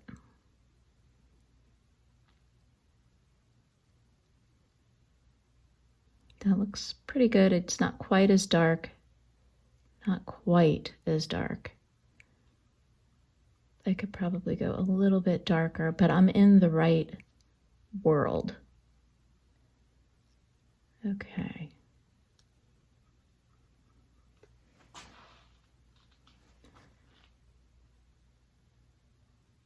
There we go. Okay.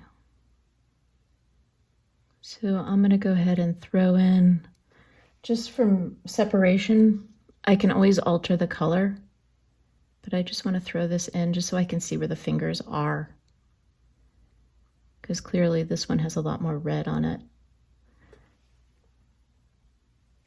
And see, when you pull out the shadows on something, if you separate the shadow from the light, it gives you form. And you can see where things are. You don't have to struggle so hard to try and maintain the drawing because you've set it using shadows. This kind of goes into something else right there, but it's close. Okay, so there's that. There's no shadow over there. This color doesn't really go anywhere else. Trying to see if it goes anywhere up north. No, we're good. Okay, so I think I got the shadow done in our hand.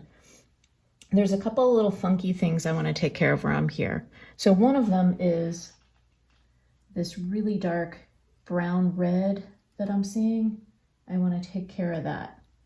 It's a dark brown red. It's probably light coming through the finger and like kind of a reflection of blood vessels or something. That's kind of what it looks like to me. So I'm going to go ahead and put this in and put this in.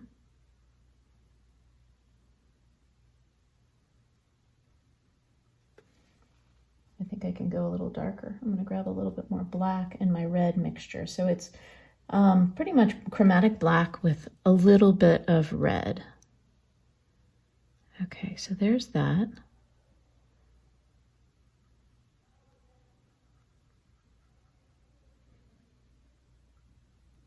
And there's that.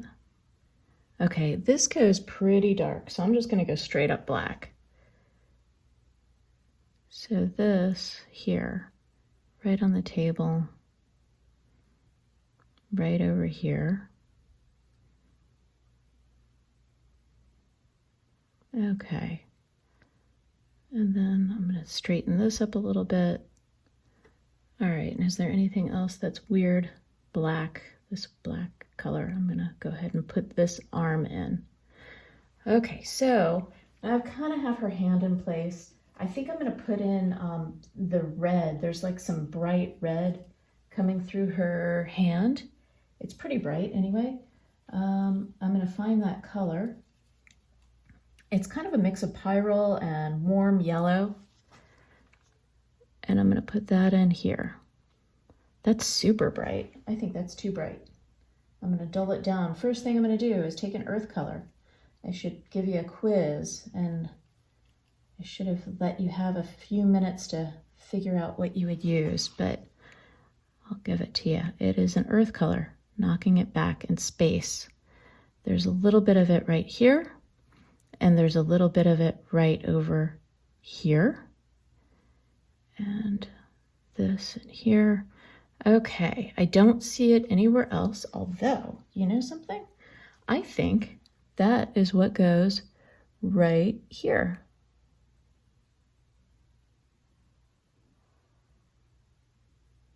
I think that is the color reused and recycled. This is a little bit more red. That's okay, I'm sticking with it. All right. The next thing is the color of the flesh, which is going back to our kind of yellow, and I'm going to add a little bit of the pink to it. I'm going to just use my palette knife. I've been mixing little itty bitty things with my brush, but now I'm going to mix something that's a little bit more substantial. So I'm going to grab my palette knife, and I grabbed some lemon yellow. Wow, that's not red enough at all. And now I'm going to grab some of our magic red color that seemed to just fix everything a moment ago. And I'm going to put that in and see if we're in at least the right color world. Okay, it looks like it needs to go more yellow.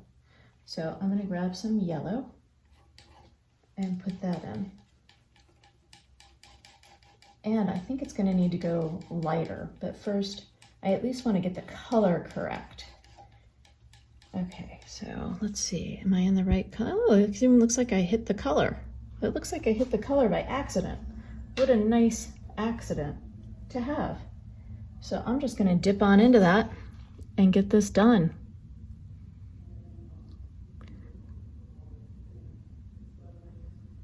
Okay.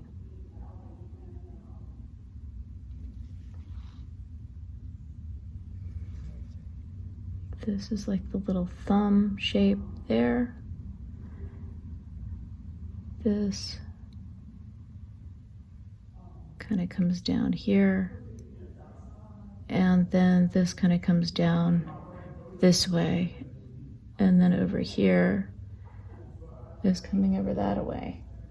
It gets a little bit lighter, so I'm going to add a little bit of, I've got a neighboring blob of kind of like a lighter color. I'm going to throw that in there too. And then I'm going to bring this down. And I'm going to bring this down. Now, it may not look totally correct. I haven't put the shadows on the table yet, and I also don't have her clothing in yet, and that's all going to make a big difference. So first things first, let's put some shadows underneath her hand. Let's put the shadows back into the table.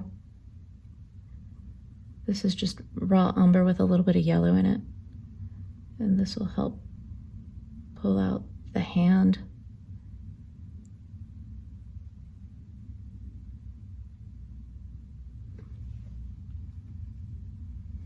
And then this is going to kind of shape this area a little bit. And I do believe she needs a little bit more red under. Let me carve out the shape. It's kind of like the finger is wrapping around, and you can see that the hand glowing through it. Okay, and then there's like a little shape of this thumbnail, which is kind of like the eyes. It's a little bit too small to get all picky about right now with the brush that I have and the size that I'm working. So let's do this. There's that. That.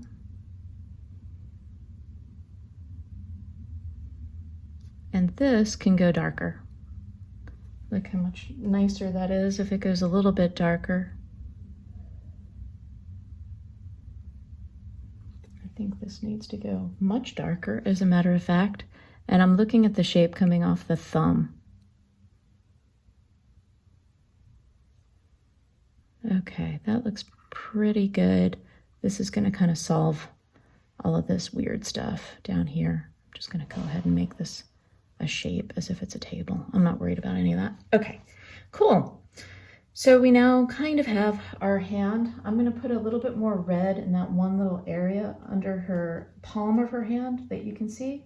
It's a little bit glowy, and I feel like I did not really do that justice. And I just want to kind of, let's just get this in here.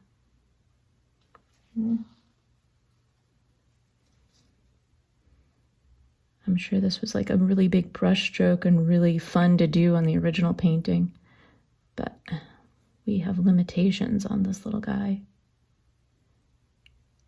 Okay.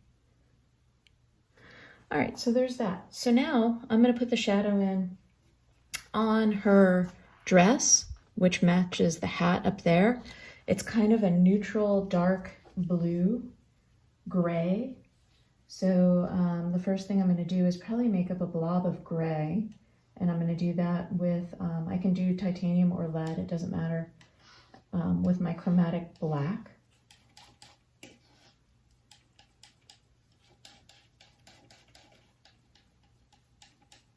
And then I'm going to add some colors to it in order to get it to a green.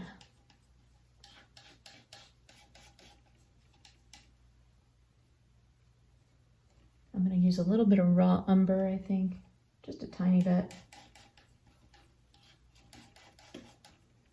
So I don't think I'm to my mixture yet, but I just want to hold it up and see where I'm at. Ooh, it looks really blue, doesn't it? It definitely needs some yellow to warm up whatever is going on there, because we're looking at a pretty warm shadow, a warm green shadow.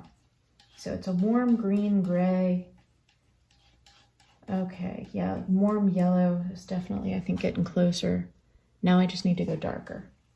So to go darker, I can use a little bit more chromatic black. That'll help bring down the value a little bit. Can't use a whole lot. You'll learn pretty quickly if you're new to color mixing that some of these colors, a little bit goes a very long way. Oh, I'm missing my warm yellow, I think. need to get a little bit more warm yellow on my palette. I think yellow ochre might dull it down a little bit. I'm kind of scared to use it because I've only used my warm yellow throughout the process so far. So I'm afraid that if I use my yellow ochre, it's going to dull down the shadows too much. Grab a little bit of this, something dark. I just need to throw something dark in there. Sometimes you just gotta decide, does it need to go darker? And if it does, oh, look, it's getting close. I need to throw something darker in there. So my something darker at this point is either raw umber or burnt umber. And I kind of have been chucking just a little bit of both in there. Let's see. Ah, that's looking very close. I think I'm gonna run with that. So now I've got that color. I think I'm just gonna go ahead and toss that in there. Let's just do it. That looks pretty good. It also looks like this painter probably painted brush strokes over the white once it was on the painting itself. But I'm obviously not going to do that. I'm working my shadows first, and this is the termination point. This is the form and shadow that I'm painting. This is already dark purple. Do I have this color anywhere else? I've got it up on the hat. I'm just gonna go ahead and throw it in the hat because we're already here. And I'm not gonna worry about those extraneous brush strokes of purple because I just wanna paint this in chunks. I will do this though. This is kind of at the top of the hat, and I'll follow the little stripy pattern. I'm just not going to follow the brushwork in the pattern because this is too small of a space to work in. Okay, and then this hits the tip there and comes down, and my brush is a little bit too big to accommodate this, but that's okay. All right, so all of that's pretty much in. All right, cool. Oh, and look, it's right up there too. So I'm going to add just a touch of white to this mixture, because it looks like it has a touch of white on this side of the hat. It might be a little bit more than a touch. Let's see. All right. And I've got my, it's okay. I was gonna say I've got my shadow line here, and then I thought, oh, maybe I'm going too bright, but actually, I think I'm okay. All right, groovy. This is happening. This is looking pretty good. Feeling pretty good about this. Okay, so next, I'm gonna start adding in I think some of the shadows down in here. There's still some purple in there that I haven't gotten. I feel like we are now getting ready to coast downhill because all of this is just going to be colorful white. And colorful whites are some of my favorite things to make. And I can whip those up fairly quickly with a little bit of gray, a little bit of white, and then I can darken that up with kind of whatever I have on my palette. Burnt umber. I have to just decide, really, the main thing is, are my shadows warm or cool? And it looks like the particular shadows that I'm kind of looking at down here are looking kind of warm, a little bit warm. Whoops, I just hit the wrong color in here. Let's see what this is gonna do. That's not bad. All right, I'm gonna keep with that. And then this goes a little bit darker. So I already have that darker green. I'm just gonna mix some of it into my purple. And that way I know it's gonna color harmonize. It's gonna go with it. That looks pretty good. Not too bad. Okay, so now I've got, this looks layered. Like it looks like they painted it one color and then went back over it with a lighter color. So we're gonna fudge that because we're still doing this all in one go. So I'm gonna need a little bit of a blue, like a cool white, I think, to start with. And then I'm gonna throw in a little bit of purple. I'm gonna do this in little sections. I'm gonna treat this like it's a little puzzle, And I'm going to just kind of throw in kind of section by section because I need to accommodate the shifts that go up yellow. So now I'm going to do kind of a shadowy yellow, and I'm going to use a yellow with white, like a yellow white, with a little bit of that kind of green that I was using earlier for the shadows. That shadow green, I'm going to just start using it to neutralize everything, and it'll help me keep everything kind of in this same world. So let's see, whoop, that's not too bad. Okay, that is making me happy. I'm okay with this. It's not exact, but again, the way that this is originally painted, there's no way to exactly do that. Okay, so this is looking pretty good.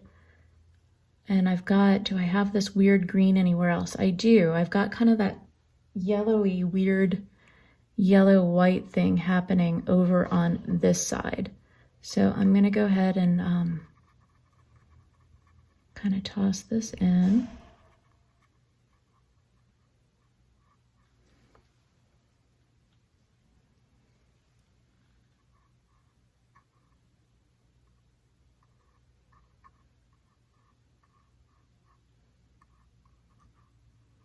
Okay, and then I think it gets a little bit more like yellow up there, like almost like a light yellow because the light is hitting it. So I'm going to put some light yellow up here. This is such a colorful white.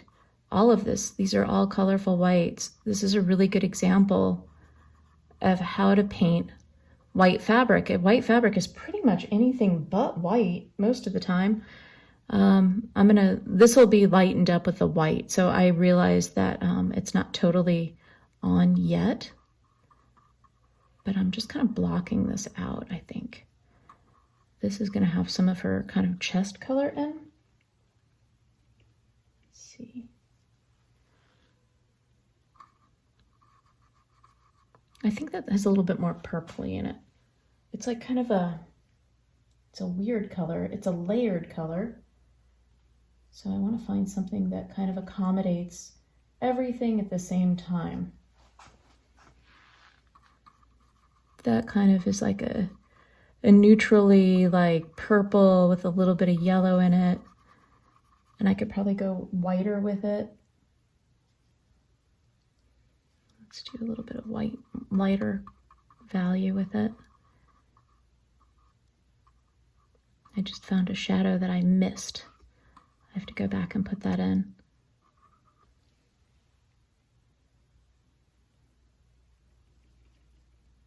Okay.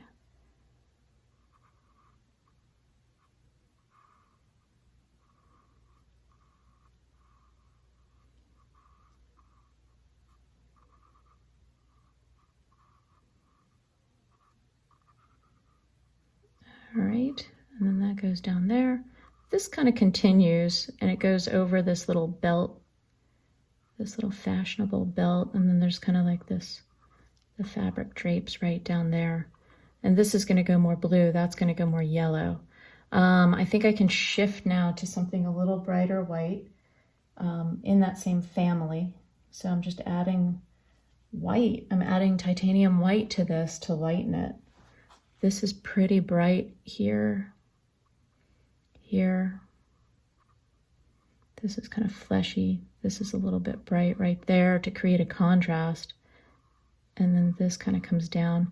It's like a blue-white, so titanium kind of works for it. I can add a little bit of blue to it just to knock it down a little bit. Push the blues just a little bit. There it is.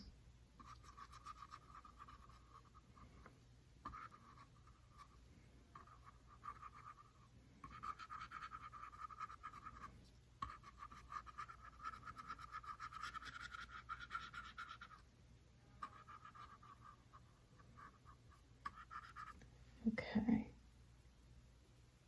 Now I'm going to go back over and put in some more yellow over here.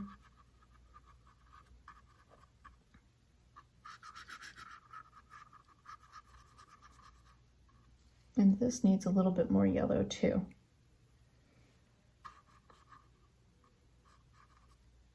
And I can go back to purple because this corner bit goes a little purpley. That's a little too bright. I'm going to knock it down with a little bit of blue.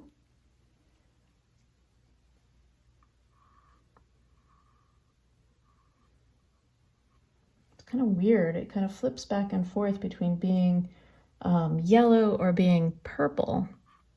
So it probably has, I don't know. Let's see. I might move this. This is definitely a clean shadow right there. I need a good yellow shadow. Let's see what I can pull off. There's a yellow shadow that runs down the length of her arm, and it's pretty specific. And I want to get that specificity.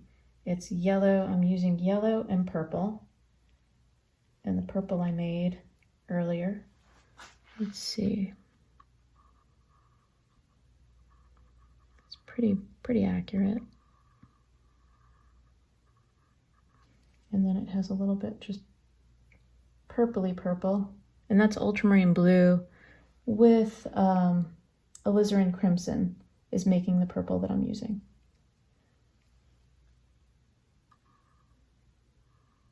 There it is, and then this comes back in, and I'm gonna go ahead and just kind of knock this shadow in while I'm here.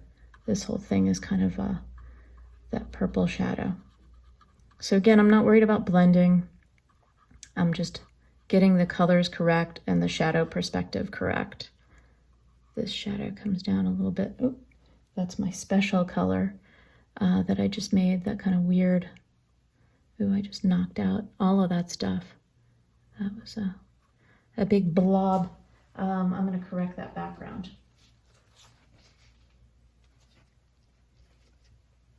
Okay, so let me get a little bit of black on my brush, and I'm just going to knock out, just correct this area that I biffed it. Okay. Now I'm going to go back to her hat, which also is a lot of white. And this area back here is very yellowy. It's like yellow and purple mixed, but I'm just going to kind of take that area there, and then I'm going to kind of come back in with that same color and chop this up a little bit. This looks like it needs to be a little bit more white in order to separate what is going on. Okay, and then that one shadow is like that really gray green. I'm going to go back to that green shadow from earlier and add a little bit of purple to it. And then I'm going to chunk this in a little bit better, just so we have a little bit of shape.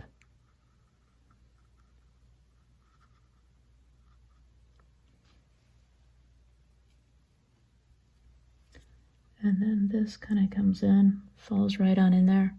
I'm going to shape this too.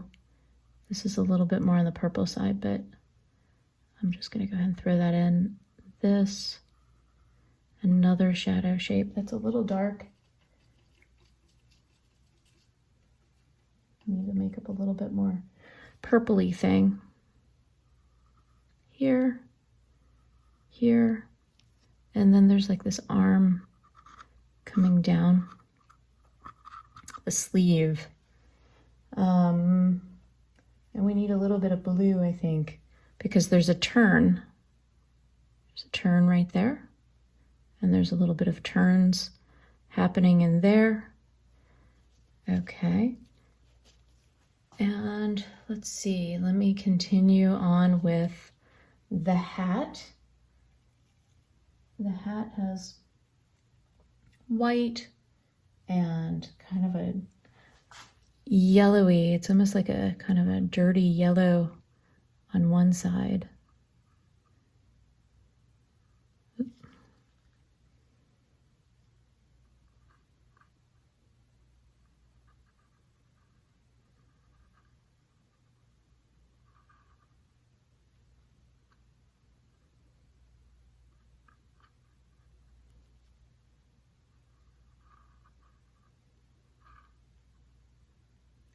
noticing a little bit of like a yellow reflection on the other side, kind of like this little, it's very light, but I want to put it in. I think I can use a color that I used previously. If I can find a color that I've used, I can just kind of toss that in there. I think that looks okay. It's like a turning of the shadow. Okay, and then I want to fix her hair because I kind of went all the way out into oblivion with her hair, and I want to kind of carve back into it.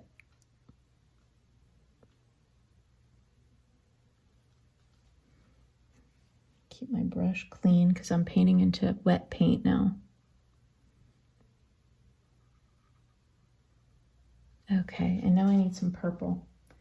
I'm scraping at the dregs of purple on my palette right now. It's a little bit sad, and I'm a little bit lazy and don't feel like making any more purple right now. So hopefully this will do it. A little dab will do it. There we go. Okay.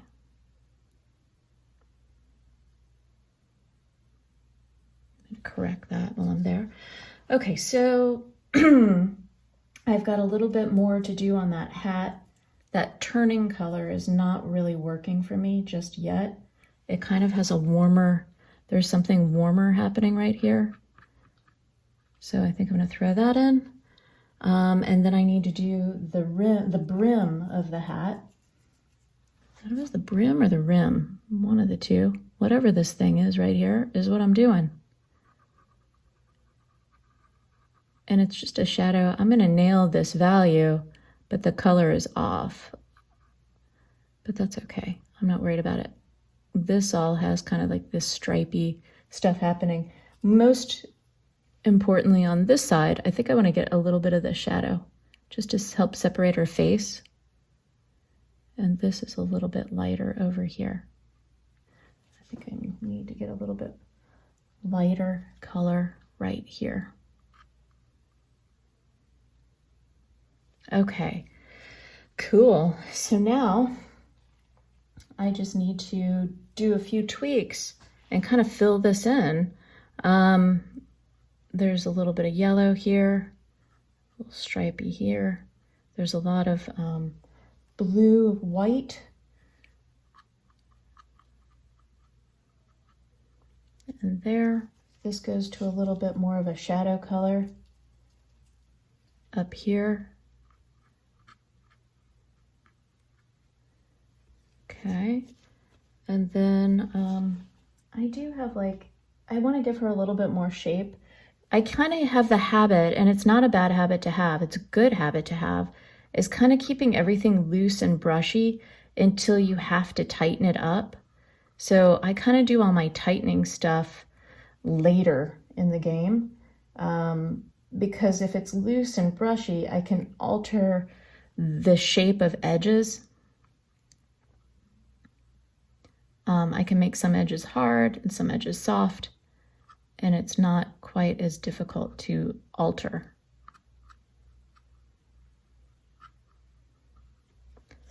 Okay, so now I'm going to just toss in some light areas, grab some paint, and just kind of like finish up this sleeve.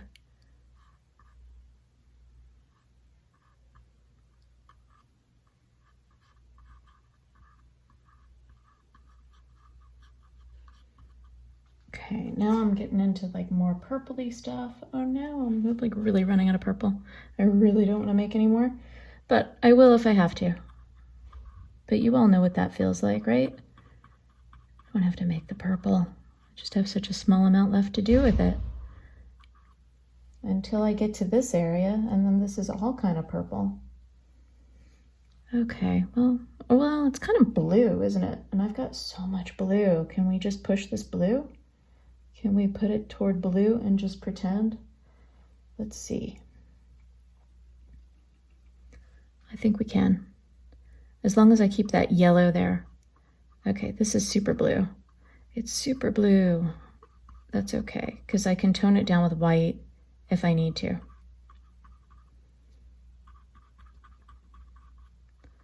Okay, so there's that. And then this side is so much white. We've got the yellow, give it a little bit of this, and it's just a ton of white over there. So I'm just gonna go ahead and, oh, there's more purple. Okay, I'm gonna just grab my halftone here. Halftones of blue, ultramarine blue, and alizarin crimson. And I'm gonna use that for this stuff up here. This is a little bright. I'm gonna throw in a little bit of gray. I'll throw in a little bit of gray with it to just knock it down a little bit. Value is off. That's still off. I think it needs to be white and gray. White and gray. Let's see.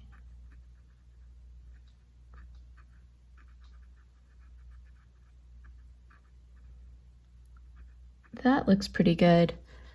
Yay, okay. And then there's like kind of this weird navy blue. Like, what were they thinking with the navy blue? That just is like the only place in the entire painting that it's happening. But it's a pretty color, so I'm definitely gonna make sure to rock that in. That is kind of, it's like purple, green, white, and then this kind of blue right there. Okay, so there's that. The rest of the stuff on there is white, and I am going to just grab pure white and hope for the best. Let's see. There's white. Here's a white stripe. Here's another white stripe. Here's another white stripe. And then there's like a white thing at the end over there. Put too much paint on my brush. This is usually, when I start doing that, it's like, oh, it's time to take a break.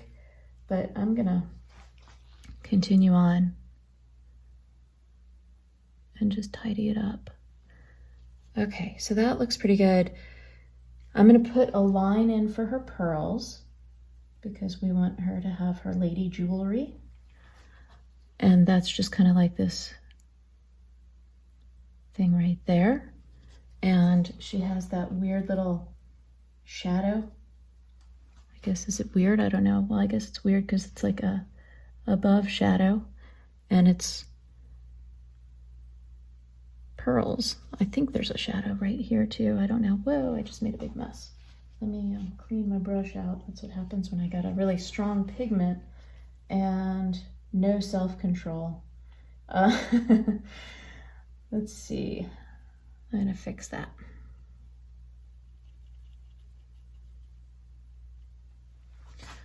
Right there. Okay, that looks fine. Okay, I am going to finish painting in the rest of this thing. Let's do this.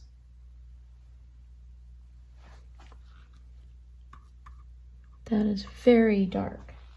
I need some, I ran out of titanium white and switched to lead, and you can just see the difference is completely like obvious. All right, there's still a lot of colors in this stuff over here, and I feel like this is making it very gray. So I am going to do the wise thing, which is lay out more titanium white.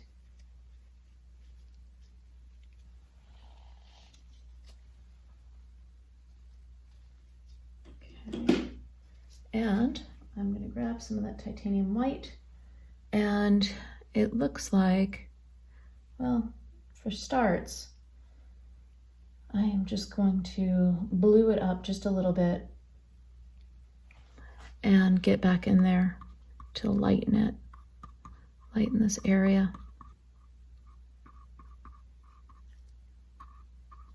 Some of this is just very dramatic white. This is very dramatic white down here.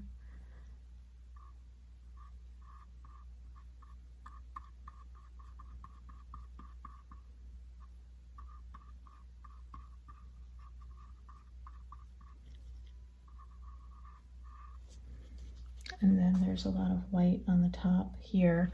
So this part here, you can kind of see the drawing of it is like a rectangle, and then this side, it's an angle, it's a side, like treat this like a cube where the light is shining. This side is a little bit darker, but they did it in layers. So I could throw those layers in real quick. I guess I will, just to depict kind of where that is. So it's kind of here, that's the flow of the fabric, and then there's even a flow of the fabric going down this way too. And then there's like kind of a flow of the fabric going this way. But if I don't want to paint all those wrinkles in the fabric, so I'm not gonna. Instead, I'm going to stick to my white, and it has a little bit of blue in it. I need to get a little bit of, my white is very thick and stiff, and it does not want to move. So I just threw a little bit more linseed oil in it. And then this, I do want to follow, kind of depict the lines. This is here. And then we've got a lot of fiddly detail down there, which I'm not going to get into, but I will highlight certain areas.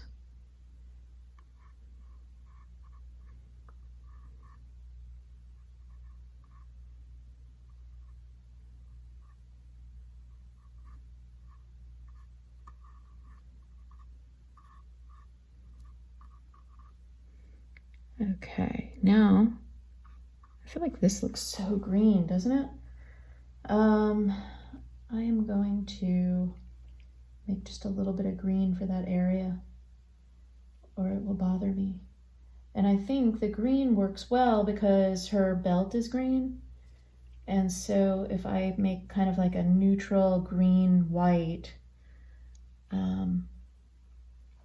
it'll help reflect the belt a little bit more.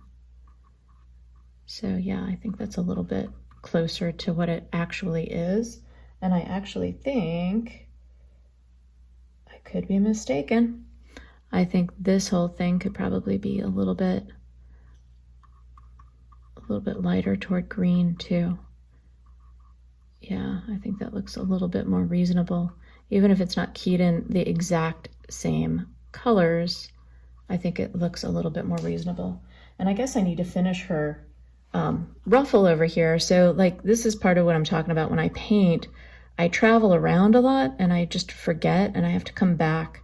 So my eyes are wandering the painting and I'm working the whole painting at the same time. I never get stuck in one place, probably because I'm a little ADD like that on my painting. I need to keep moving. This is her skin coming through, I'm guessing. A lot of light circumstance, you can kind of guess what is causing the color to shift. And I think in this case, she just has some skin, like this is kind of transparent fabric. Okay, and then she's got kind of a puddle of light in her lap. It's kind of the same as her chest area. And I'm just gonna put that in there, and I might need to lighten it up. And again, he was probably doing layers, impressionistic painters, and they're layering. And so it won't look that jagged or solid in the real painting, of course. And I'm just gonna put this button in. Okay. I am thinking that I am kind of done with this. Just kind of want to just touch up a few little things here and there. This color's a little bit off. I might want to fiddle with that just for a second longer, just to see if I can maybe get it accurate, because it's a really pretty color. And I know that with a cool yellow and a warm blue, I think I can match that. So I'll get a little bit more blue in it. Good one. Yeah, that looks a little bit better, I think. Okay, and I'll do a little bit more blue and get this chair put in, because I think that the chair is kind of like the last thing that I need to do. That one was wrong. This looks a little bit better. I guess it's a chair. Is that a chair? I don't know what that is. A settee? What did they use? Or is this drapery? I don't know. Looks like she's in a chair.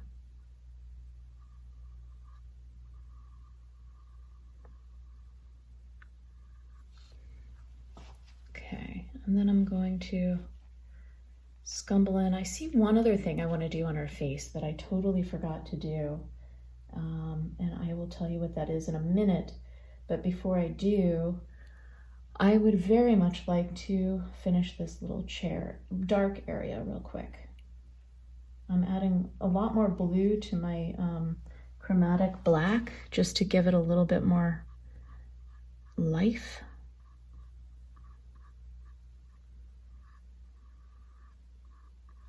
Even though that looks very dark, I'm going to add more blue. More blue. And a little bit more linseed oil because my blue just is kind of crusty and weird.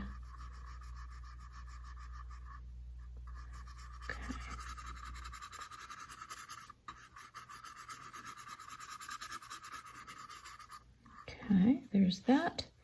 And I'm going to mix up a little bit of green with blue to make it darker. And then I'm going to put that in here. That's a pretty color. That looks pretty good.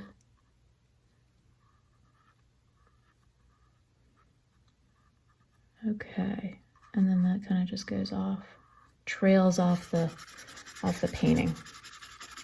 Okay, so one tiny detail that I'm going to put in before I finish is there's light that is coming over on the other side of her face. And if I don't mess this up, I would very much like to include this because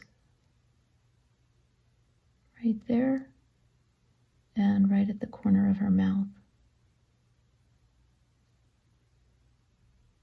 It's pretty difficult to do with that little brush, but I think I did it. All right, so I guess I can throw in a little dot for eyes. I don't know. I wasn't going to because it's like a can of worms that I can't finish because I don't have the brushes to do it. But let's just say she looks a little wall-eyed. That's okay.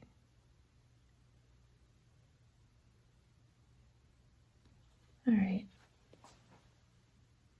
And I'm going to lighten up this one little thing real quick.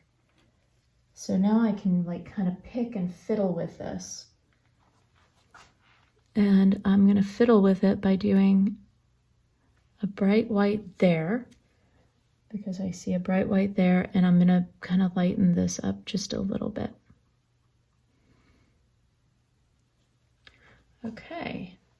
I think that is pretty much it. I'm showing the separation of light and shadow. Light on this side, the light source is coming in from the upper left. And then the shadows, we talked about colorful whites, mixing colorful whites. We mixed some colorful blues and greens. And as a matter of fact, the urge to fiddle has just caught my attention again because I just want to kind of throw this in as well. I forgot about it. There.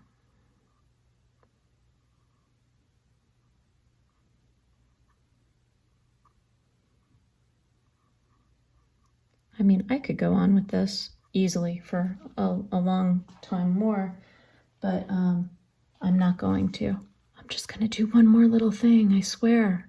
I think this is giving you a very good depiction of what it's like to paint in a studio setting. This is pretty much my norm. So maybe not all artists do this, but man, this is very real.